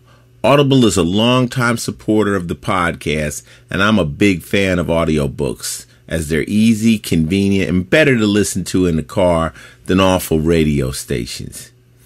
If you're at all interested in audiobooks, you need to check out Audible. Audible is the world's leading provider for audiobooks with over 150,000 titles to choose from. You can even listen to audiobooks anywhere. They have Whisper Sync technology that makes sure you never lose your place when you switch devices. It even lets you switch between listening to an audiobook and reading an ebook on your Kindle. You can get my autobiography, Ice, from South Central to Hollywood, and that's definitely the business. All you guys need to check that out. For a free audiobook and a 30-day trial, go to audible.com/icet. That's AUDIBLE/ICET. You'll be saving money and you'll be helping to keep the podcast free. Thanks again to Audible. This next segment is one of the favorites of Final Level Podcast. Everybody loves this one. And this is called I'm Not a Hater, but I Hate Shit. And we know what a hater is. A hater is an envious person who's mad at you for whatever reason and gets, just hates you because really, I guess they wish you were you. But without being a hater, there's still things that can bother you. And this is I'm Not a Hater, but I Hate Shit. You know what I hate, Mick? What do you hate this I hate daylight saving time. Well, all we could do is turn the clock back. No, we spring up. and fall It's back. dumb shit. Why? Now the shit was invented for the farmers. It was It's not It's not daylight savings time. It's daylight saving time, and it's supposed to help the farmers and some. Fuck that. I live in New York City. Ain't no motherfuckers growing corn. Okay, what it does is it makes it so I have to wake up in the dark and go to sleep in the dark. You dig? It get dark at 4:00, and it's dark at like 7 a.m. in the morning when I'm waking up. So I'm like turned into fucking Bela Lugosi around this motherfucker. You know what I'm saying? I'm like, it's dark, right? And then if you work and you work indoors, right? You come out. You never see the daylight. That's right. Yeah. You know, so now it's getting dark now at 5 o'clock in the evening. In the afternoon. Right? I hate that shit, man. I don't know. I don't really. I mean, so I guess if you don't get up early, do you get up early, Leland? Sometimes I gotta take these kids to school in the morning, so It's dark. It's dark. Yeah. Right. And then right after they get off from school, it's dark. Yeah. So I really don't get it. It's not. It's only benefit to us is being in what I do in television is when we shoot exteriors during the day, they have to wrap earlier because we call it they're losing light. Yeah. Right. They don't do it in Arizona. They don't do daylight savings in Arizona? No, in Arizona it never changes. Really? Wow, I never knew that. Yeah. Am I right, Coco? No daylight saving time in Arizona? No. See? So your time don't change at all? No, it just stays the same. And so it might be a small pet peeve, but I believe there's millions of people out there listening to this podcast that feel the same way. Getting up in the dark and coming home from work in the dark sucks balls. You know what I just saw? The idea of daylight savings was first created by Benjamin Franklin. The fuck was he doing? We actually But why? Let me go pee. The first people to propose the idea were Benjamin Franklin, George Hudson, and William Willett. These men all introduced the idea around 1974. Not 1970. Or 1784, sorry. And you were right about the farmers, and then it said some stuff about World War II. Benjamin to Franklin. conserve coal, because they did it to conserve coal during the Second World War. That's some crazy shit. Yeah. To conserve coal, and we're still Are we conserving coal right now? No, but it says here Oh, it increases. It actually decreases the country's electricity consumption by 1% because of daylight savings. I'm not a hater, but I hate shit. And I hate fucking daylight saving time.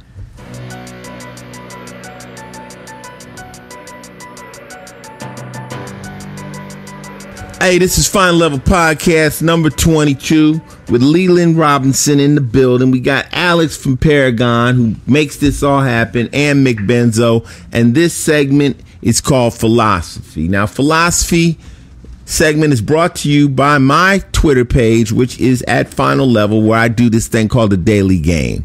Y'all already know what the Daily Game is. And one of the most recent Daily Game was Under Promise, Overproduce. And that's a motto that I go by. You can call it under promise, over deliver, but this is a business motto that I think people should take with them in their life, and I'll explain why. When you start off talking to people and you promise really, really, really big things, and then you bring them a good result, but not as big as what you promised, it looks like a failure. Yep. And what you're doing is you're setting yourself up to fail. What you have to do is, if my man says, well, how much you think we gonna get? I say, I don't know, we can make $100. If I bring him $300, he's gonna look at me like I'm the biggest success in the world. You feel me, Leland? Yep. And people tend to promise too much. Now, you're a businessman. Do you agree with this? You're 100% right. I've had people say, "Oh, I'm gonna bring you 100,000," and all of a sudden they come with 10,000, and this is a start. But that's not what you told me from the beginning. So all they had to do was say, "I'm gonna get you some money. It's gonna be some money," and you might have been happy with the 10 grand. I'd have been happy with 5 if he told me he was gonna get me some money. Right. But the thing about it is, don't tell me you're gonna bring me 100 and bring me 10. because you set yourself up for failure. Absolutely. And a lot of times when you're doing businesses out here, you have all these big plans. Learn to just hold it. Don't speak on it till it's locked in, till it's done. Like we say, till the check's in the mail, in the bank, and has cleared. Because if you talk too soon, you know, you're always going to come off as a failure, because most of the stuff in business does fall through. Now, Alex, you're in the business, you know. So what you do is you say, I got some things in the works. How do you say it when you're not sure? You know what? This piece of advice is something that I'm definitely working on right now. You know, I feel like at the end of the day, you can only learn so much by, you know, going through some things yourself. Right. You know, especially with something like podcasting, it's so new that it's impossible for me to really go to an artist and say, like, you're going to make this much money or you're going to do this. All I can say is, like, hey, you know, this is going to be an excellent brand building opportunity. It's super fun. You can do it from your house. And how you get paid is off how many downloads you get. Right. So you can say you can potentially make this based on what you can bring in. Yeah. The worst thing is say you're going to make $1 million this year. Yeah, unless you can guarantee that. and who can guarantee much of anything in life? If I could have got 10% of what I've been promised in my career, you know, we'd be sitting in some penthouse up in Manhattan someplace with people bringing us hors d'oeuvres right now. They're going to say just 10%, because people come in, they have these big goals. And a lot of times people that are making promises don't even know the business they're talking about. Yeah. You know, they're like saying, oh, well, this, you know, I used to do deals with people when they would be like, okay, well, Ice, well, this is what we going to do. You know, we going to make, I guarantee, you know, we'll make $1 million this year with this plan. I said, well, if that's the case, why don't you give me 300,000 right now? Give it to me. We'll put it in escrow. Give it to me, you know, and make it recoupable. Well, wait a minute. You know what? You said we're going to make $1 million. So why give me 300? Right, quick. Backtracking, and then we'll recoup it as we make it. I don't. What? So stop promising. You know, don't guarantee it. If I don't want to get in it on just the belief that it has the potential to make it, do not promise things, even in a small job. You know, sometimes, you know, when people always say, well, how long is it going to take to get to your house? I'll be there in 10 minutes. Nigga, you have not even left your house. Sounds like me, Ice. You have never even left your house. Just learn to be honest. Say, man, you know what? I haven't even left my house, man. It's going to take an hour. You know why? Because that'll give me a chance to counter. You know what? Okay, I can do something up till the time you get here. But when you tell me 10 minutes, you freeze me. You fucking me. That's right. Yeah. It doesn't help. You don't, you know, be honest with everything you do. You know, I'm when people come to me to talk to me about business, I'm very negative because I know how difficult it is to make money. Yeah. And I'm just like, man, it's going to be a grind, man. It could, if it jumps off, the sky's the limit, but it has to jump off. Right. Yeah. And you know, people, oh, well, this is going to be a hit record. You're a producer. This is a hit. This is the bomb. I'm like, it ain't a bomb till it goes off. It ain't gone off yet. This is your theory of what it's going to do. It's so many things that have to happen for this to be as successful. The only thing that's guaranteed is the money you're about to reach in your pocket and pull out and hand to me at that moment. So this is a motto to take with you. It's a little bit of philosophy. When I call it game, but it's just, it's a very good work ethic. Under promise, overproduce. If you always give the person more than you promised them, you'll look like the biggest fucking winner. You know what I'm saying? If you know you're gonna bring me $1,000, say, Ice, I don't know, it's $200-300. I don't know. And if you got me thinking that, and you hand me $1,000, I'm even happier. Oh my God, I'm happier. Happier. I'm like, whoa, is that what happened? You know, but sometimes we're so tempted to forecast it, and we want to talk too soon. Sometimes they get excited. That's all. They just excited. Yeah, just slow it down. And the problem is that everybody's full of shit. You know, it's not like it's just like small little people. It's like how many companies out there just make a huge living just because they inflate their stock prices. And it's like, I look at it like this too. It's like, you have to be really honest with people about what you can control and what you can't. Mm-hmm. I think that's part of it, you know. And like for me personally, like, you know, this is definitely something I've struggled with a lot. Hey, you look, know, like Alex, I can make you a radio. Yeah. I can make you a record. Me and Leland can go in and we can make you a hot ass record. Yeah, we don't control radio. We don't control. Can't tell me it's a hit. Who's going to play it? Yeah. Now we can make a half-ass record, but if radio jumps on it, it's going to hit. So we don't have that control. Like I always said, yo, if you had somebody that ran Clear Channel, if you're sleeping with the girl who's programming for Clear Channel, that's like having a connection to the biggest. I mean, that means anything we put goes on the radio.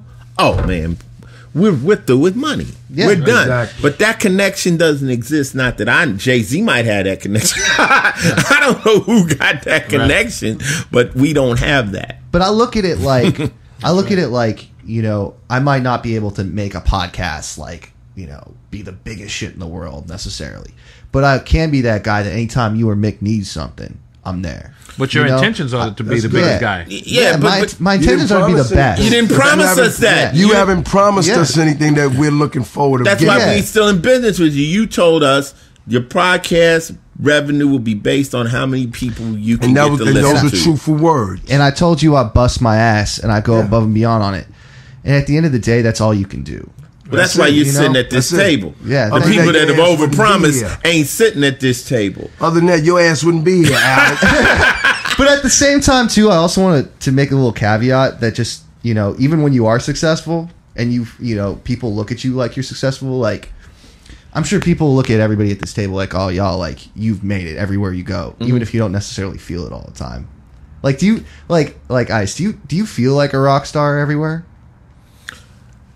I don't know what a rock star really feels like, but I think people look at me and say, Ice, you've had a real degree of success. I don't feel like an artist is trying to do it.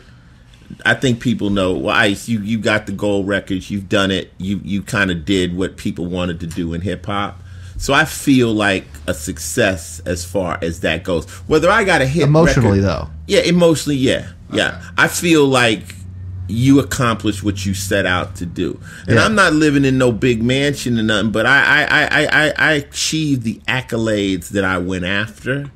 And, you know, that's why I'm very calm and cool and just happy with my life. And, you know, I just, when I started rapping, I just wanted to be a rapper. I just wanted to be named amongst the rappers. That was it. Right. Just to be in the clique. Yeah. So now I've been in that, in the books, in the history books, and this, that, and the third. And if you name West Coast rappers, my name is that's all I wanted. You know, I wanted to be in a movie. I've been in a few movies. I wanted to be on TV. So I wanted to write a book. I wrote a book. So I'm one of the few people that everything I've ever wanted to do, I've done. Yeah. You know, because I never set out to be the best. Right. That wasn't, I didn't set that goal. To do it. Right. I just wanted to do it. Me and Mickey wanted to do a good podcast, and we're doing one. Yeah. So wanted to do that movie, The Art of Rap. We did it. Produce. We did your first one. Yeah. Did it. We did it. So I'm very confident if it's something that I truly want to do, I'll complete it. We completed a new rock album. It may not be the biggest, but we did it. I'm into this. It's one of the best. You know, like, the other thing I want to ask you. It's one of the best. Like you said, he just wants to complete it and say it's done. We don't say we want to ask to do something that I would love doing. It to happen, right? But I like to at least complete the mission. Mm-hmm. Yeah. I'm very proud of you, Ice. Yeah. I'm proud of what you've accomplished. I do have your book at home. Mickey did give me your book. I do have your lick at home. Yeah. I have it sitting on top of my dresser, and I look at it all the time, and and it's an accomplishment of what you've done, and I'm very, very proud of what you've done. Yeah, thank you. I mean, my thing is I try not to set out on roads that I'm not planning on finishing. Yeah. And, I had me and Mickey being business partners for so many years. I told Mickey, I said, we just got to do less things because we finish what we set out to do. Yeah. Mm-hmm. I'm not going to start something and then not finish it. So let's pick our roads a little bit more select. It's so easy. You do understand in a week, people, Ice, could you be part of this? Could you be part of that? Could you be part of this? Could you be part of that? We had to say no. Mickey is saying nah.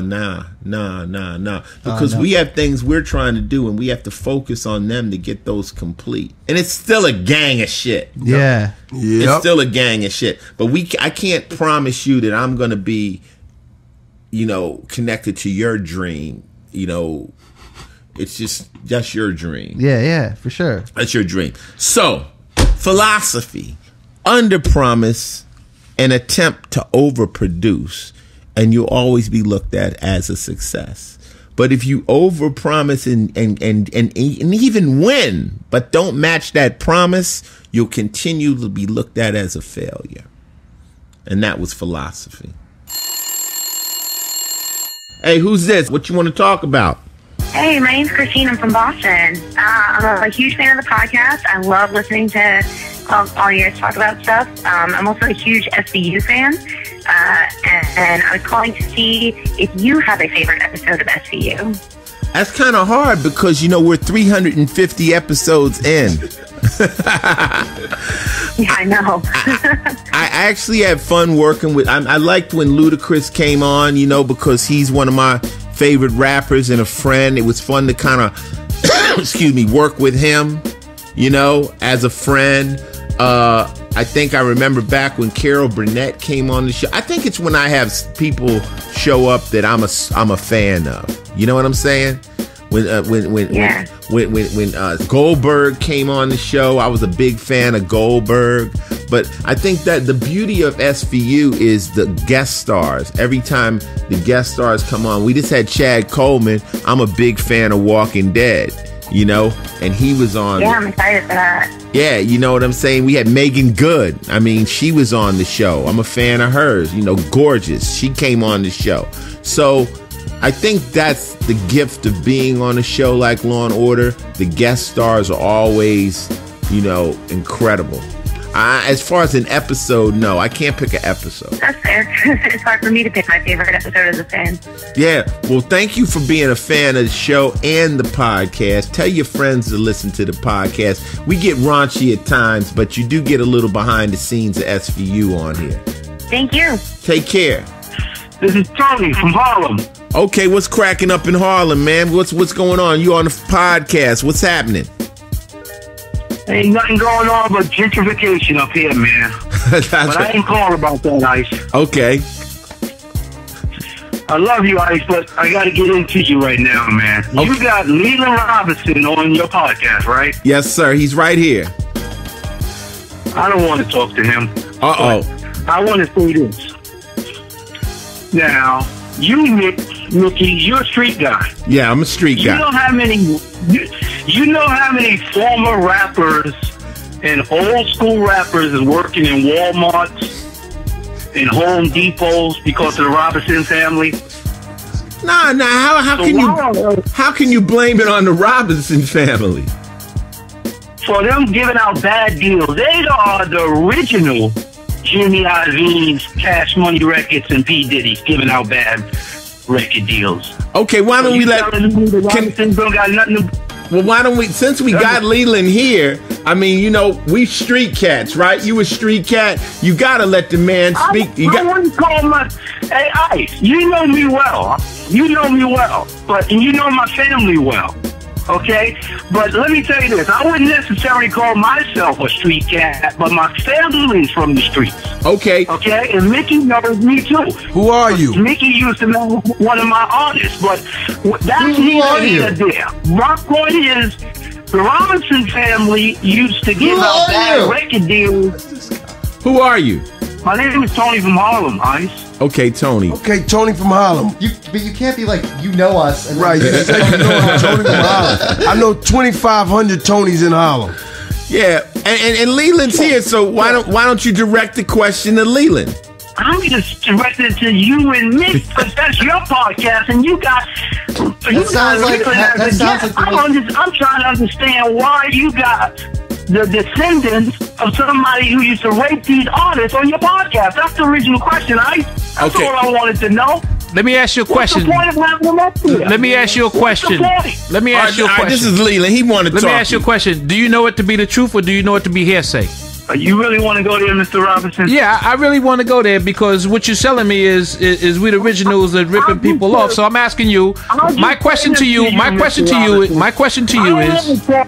Go ahead, sir. My question to you is. You're going by hearsay, and I guarantee you, any of those artists that you said that we ripped off, or whoever we ripped off, are still with us today, and that's what you don't know, and still doing business with us today, and still on tour with us today. So what are you talking about now? What tour? Name the tour you have. Any major artist that you said that was recorded with us that we robbed or we did something wrong to, they're still with us today. So what are you talking about? You ever heard of Grandmaster Flash and the Furious Five? Yes, Melly Mel is with us every day.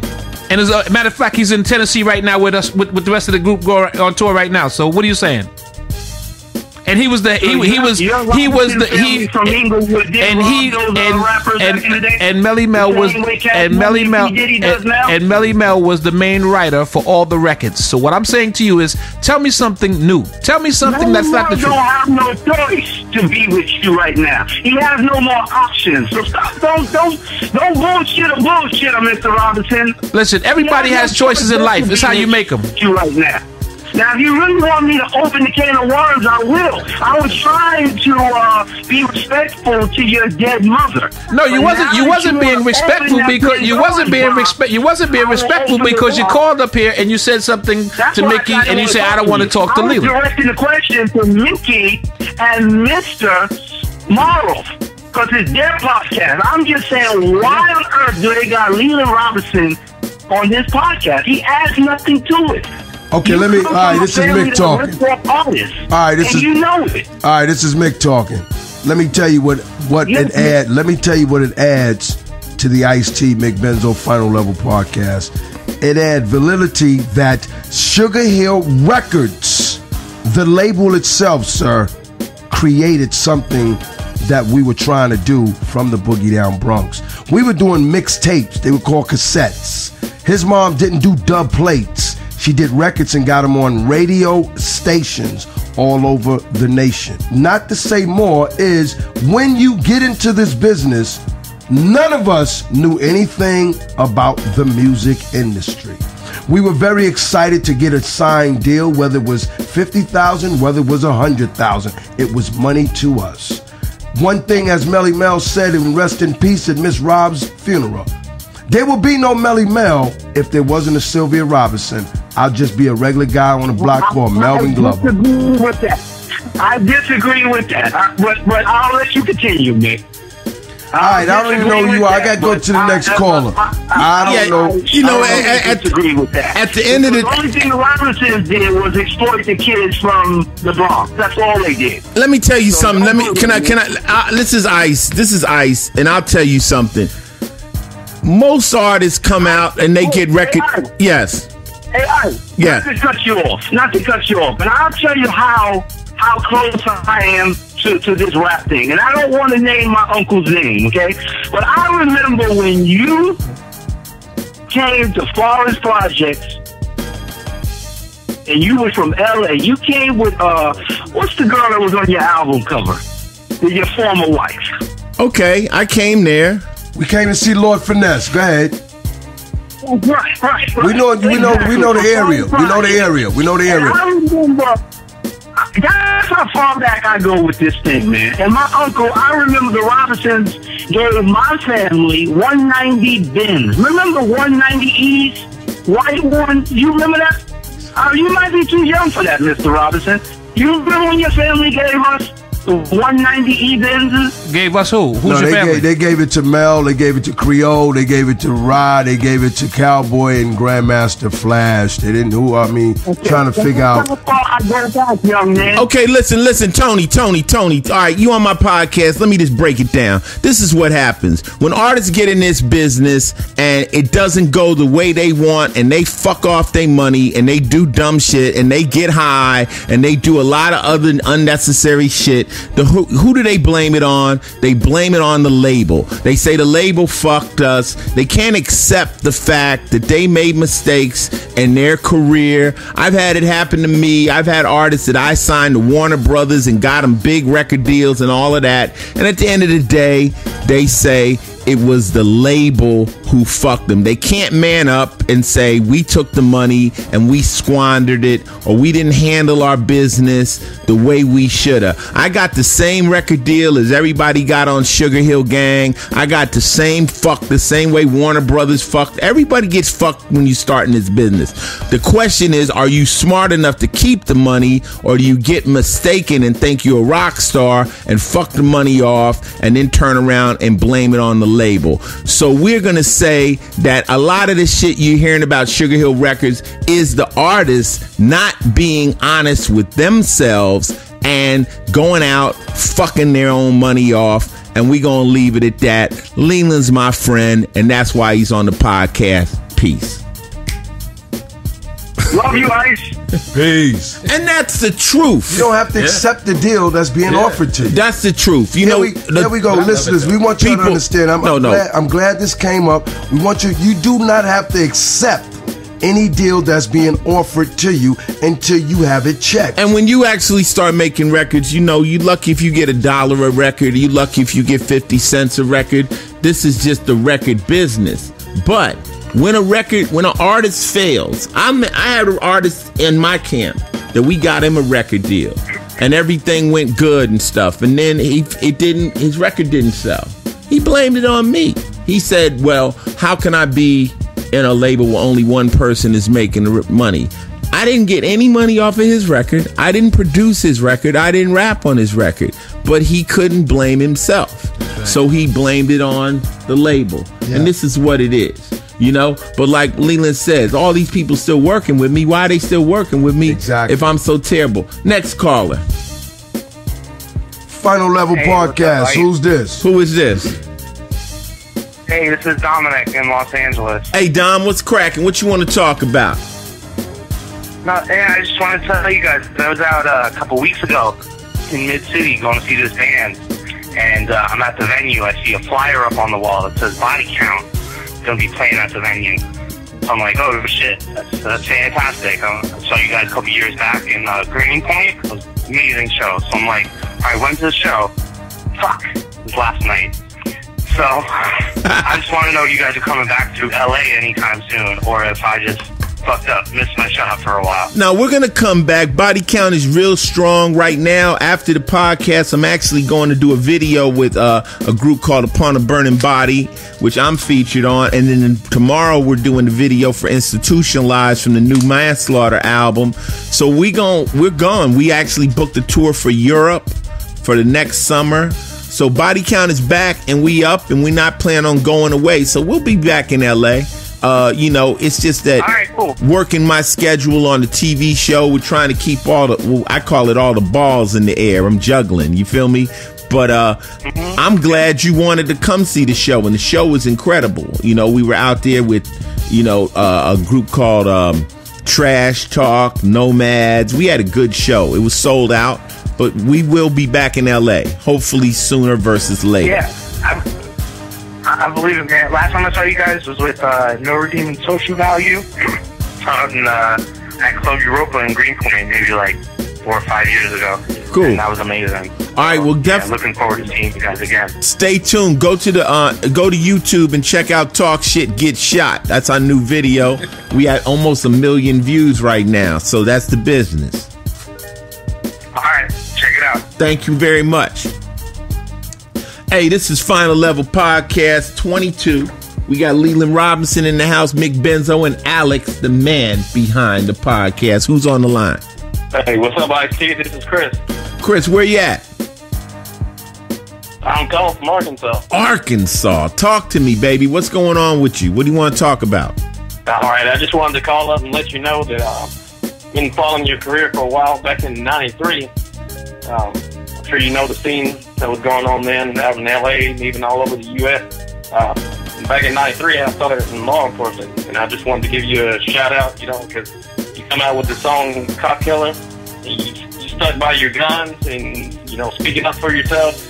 And at the time, you know, I had to go listen to the song and see what everything was about. So I went out and bought the album, and the album was being banned, so I had to get a few of them. You know, so I knew it was going to be a collector. But I told all my law enforcement friends that, you know, you were coming from a different point of view. You were coming from a scene that was going on, something that we didn't have anything to do with South Arkansas, and that it wasn't personal for every cop that was out there. It was LAPD was out of control.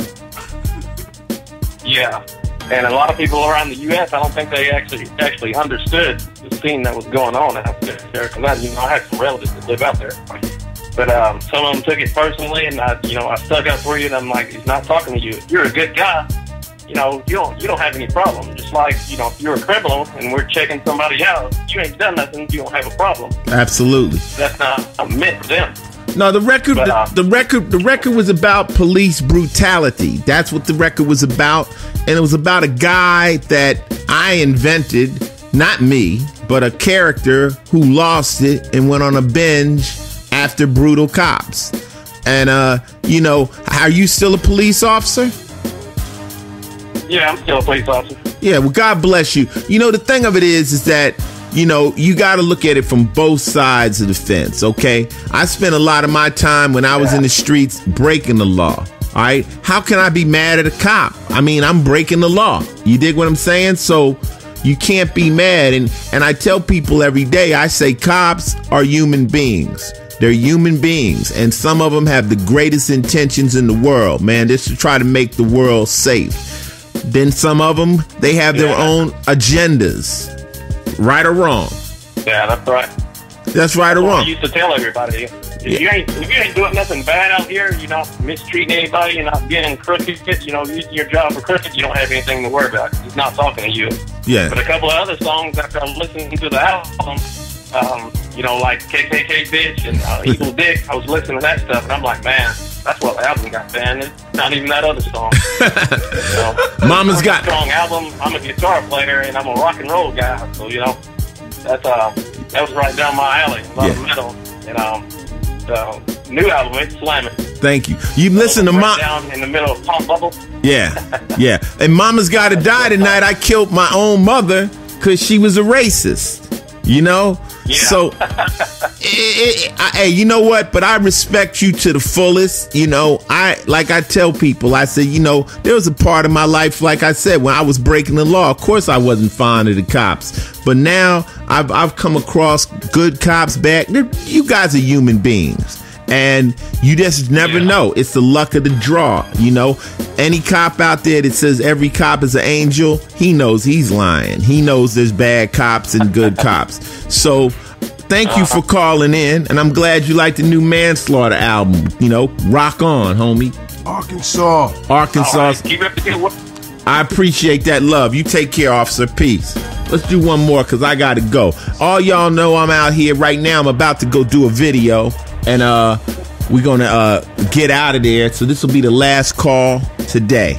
Who's this? What's up, Ice? This is Constantine Rain calling from Berlin, Germany. What's up, man? Oh, shit. See? World Wide Web. Berlin, Germany. What's cracking? Worldwide, guys. Worldwide, Ice. I'm chilling. I'm in the mall right now, and I got a tweet saying that, you know, you put that number out there. But I'm trying to find a little corner here where I can't get distracted by all the background noise. I hope you can hear me. I hear you, but you're in Germany, so you get a pass. Thanks, man. Thanks. You know, last time you came to Germany, I don't know if you remember this, you probably do, but I watched your show at a summer festival when you came through with Hijack back in 1990. Wow. Might have been 91 at a summer festival. It was you, Hijack, DJ Aladdin. It was like a whole bunch of cats at the dog room out there on the stage with a mink coat. You remember that? I remember we came through. We brought everybody. Hijack from Great Britain. You know, I used to always take all the syndicate groups out to try to help them jump off back in the day. So yes, I remember. What's your relationship with Divine Standard now? Because I saw him. He has a Twitter account, and he's making different music now. He's making more of an experimental hip hop fusion type. I'm not sure what to call it, but you have any contact with Divine Styler? No, you know, I met Divine through a guy named DJ Bilal. Bilal was a producer. He produced records for me like Take It Personal, and he also was the one who introduced me to Everlast. He also was connected to a rapper named Def Jeff. So that was Bilal's little clique. And when I met Divine, I'm like, you're unique. I'm into different shit. I'm not into if you rap like everybody else, I'm like not impressed. So I always was into people that was different. But Divine was always unique. So I've seen a few tweets about Divine, and I saw him on I think that on Twitter they got Hip Hop Golden Age and they showed his record and stuff. But me and Divine always have been cool. I would love to see Divine again, but I haven't seen him in years. But he's definitely on another channel, so to speak. But a good one and a needed one. I mean, he got stuff out right now. Oh, he got a record called Tongue of Labyrinth. I don't know what the fuck he's talking about, but it's dope. Let me ask you, why you always giving Mickey a hard time, man? I mean, I really enjoyed that episode you and Mickey did alone, when Mickey got deep into the history of hip-hop with New York and stuff. And I also appreciate you have Leo on right now. I don't know what the other guy was talking about, that cat from Harlem. Could have been anybody. I was like, man, I hope I'm not next, because that's going to be hard to follow. I really appreciate that episode you had with Mickey, where Mickey got deep into the history of him and Bombada and the whole crew. You know what it is? I'm gonna tell you. I'll tell you what it is. You know, if we doing a real live podcast, if somebody call up and they got beef, we gonna let the beef be expressed, you know. But when you call up and you don't want to give up your name or who you are, and that's suspect right out the gate. You dig? And his cousins, everybody's his cousin. Everybody's his cousin. My cousin did this. My cousin bought a 190. My cousin this. Yeah, and you got the man right here. But you don't want to talk to him. That, you know, we regulated that guy. But at the end of the day, man, you know, Mickey and me are friends, and we like brothers, and we've been together so long that's how homies do. We just talk shit to each other. You know, it's all love. People think I'm beating Mickey. Nobody can beat Mickey down. Let's get something straight. Mickey ain't no punk. Mickey, you know, but he lets me fuck with him. I wouldn't advise you to try to fuck with Mickey the way I speak on him, man. Nah, that's that love that we got, man. After 30 years of being together, we able to feed off each other. And sometimes you want to hear how I wanted you to hear how Ice would really react if someone was saying any dumb shit. So I'll do the dumb shit and let him show you that even he treats his friends. If you're saying something fucked up, it ain't 20 grand around here, nigga. You fucked up. That's not the right word. You're not doing it right. But no, it's all in fun. And we appreciate you calling all the way from Germany and exposing that and caring about what we're doing. That's love. That's love. No doubt. Yeah, mix of OG Zulu. I can't fuck with that. I want to make to Alex. Alex, a good job on the podcast. Mr. Robinson, you're a legend. You paved the way for many artists. Thank you, sir. With the whole culture the genre has is sitting on your back, really. And Mickey, for you know, Hopkins is fighting tonight, man. Hopkins is just, you know, he's getting up in age but still running the game like you brothers. Who's gonna win the fight? Hopkins or Corral? Bernard's coming back, man. 50-something years old. He gonna do his goddamn thing. You watch Mr. BH do what he do best. You think so? Yeah, I know so. I know I can bust 98% of these young niggas' asses. Watch I'm old. what he do. I know what he do. Come on. Bet on Bernard? Layla. Yes, I would. You gonna bet on Bernard? Yes, I would. Lily. Yes, I would. Put me in the ring, one of these little 20-year-old tight pants wearing rappers, bet on Ice. I'm busting their ass. I'll fight 5 of them in one night. My money's on Ice-T. I'm knocking niggas out. I'm still benching 300. I'm good, nigga. Don't worry about me. Hey, yo, homie, take care, man. Thanks for calling from Germany. Thank you for having me on, Ice. You're a legend, brother. I love you. Peace. Love you too. Hey, and there it was, Leland. That's what we do. We do this twice a week. I love it. Yeah. I even like the controversy. Nothing bothers me, Ice. You know what I'm saying? Nothing bothers me. I like it. I like the feedback and forth and get these guys aggravated. Because they have no grounds. They have no grounds. They have no ground. Niggas. I love it. Like you said, when you come with your controversy, is this based on fact or is this based on hearsay? You know, and like the cats, even people got beef with me for whatever reason, you know, but it's very rare they're gonna say it to my face. Usually when they say it, they don't have any grounds. They heard something I said, something this, that, and the third. Because I don't live a foul life. That's right. You don't live a foul life. Mick don't live a foul life. We don't do that. No, you don't do that. So your grounds is bullshit. Whatever you heard, Ice ripped this person off. I mean, I think you said it best too, though, Ice. You said when you signed a Sire record contract for Warner Brothers, you didn't get the deal you wanted. You didn't get, all of your publishing. But see, I won. Right. I managed it correctly, so therefore I ain't mad at the label. You didn't sit back and complain and didn't do nothing about it. You went out and branched off and did other things, and then decided to get you a deal so you can help others. And like you said, you helped them out, and then they said, "Well, Ice could have gave me more money." Well, then you should have asked for more money, and I'll see if it's something I can afford to do. Or you should have got your own record deal. Or if you can accept what I'm giving you, if you accept what I'm giving you, Ice. If you accept what I'm giving you, don't come back later talking about what I should have given you. That's not how the business goes. Well, one thing I can say, Mickey, is I can walk down the street with a clear mind. I didn't do nothing to nobody. You know what I mean? That's one thing. That's first things first. And then the problem is out here is you ask a person, yo, I don't like that dude, Mickey. Why you don't like him? I don't know. People don't even know why they don't like you. They just say they don't like you because it's you. Not that they ever did anything, that you ever did anything to this person. They just don't like you because it's you. Yeah, you want me to hit you with some philosophy again one more time? Let's go. The last person you blame for your problems usually is yourself. Absolutely. That's why they have a mirror. And it needs to be the first person you blame. We always can find 100 reasons why shit fucked up, but guess what? Probably was me. And I always tell people, everybody's in the position they are because of their actions. You're where you are because of your actions. If you want to change your position, you have to change your actions. You keep using the same recipe, you're going to keep baking the same cake. Yep. Absolutely. You dig? So, we all know, we've had our ups, we've had our falls, but then we like, you know what? I might have played that wrong. Let me get my shit together. So when I hear people bitching and shit, I'm like, you know what? You left out the part while you was smoking crack. You left that part out. Yeah.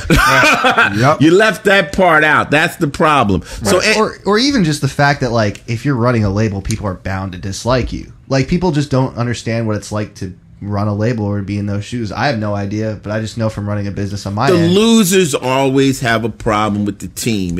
You'll have the same problem, Alex, because your show is going to be big with a lot of the different people, but the people that it's not big with, they're going to say that it was your fault. Your fault. Yeah, right. Absolutely. You made the mistake. You made the mistake, and Alex, you didn't do what you did for Ice-T. You didn't do what you did for this one or RuPaul. You know what I'm saying? So bottom line is they're going to blame you because you're the head in charge. Yeah, and I learned so much stuff. Sorry, I didn't mean to cut you off. Yeah, go ahead, baby. I learned so much stuff. Like when I started this company, I was kind of a punk rocker. I was like, fuck all these people, and they're not doing shit the way I like, and they're screwing artists and this and that. And then you go into it, and you can do what you can to the best of your abilities, but when you see the other end for the first time, you're like, oh shit, this is actually a business where when you're a record label, you have one dude who pays for everybody else, and then he has to get a gold record before you see anything. And it's it's hard.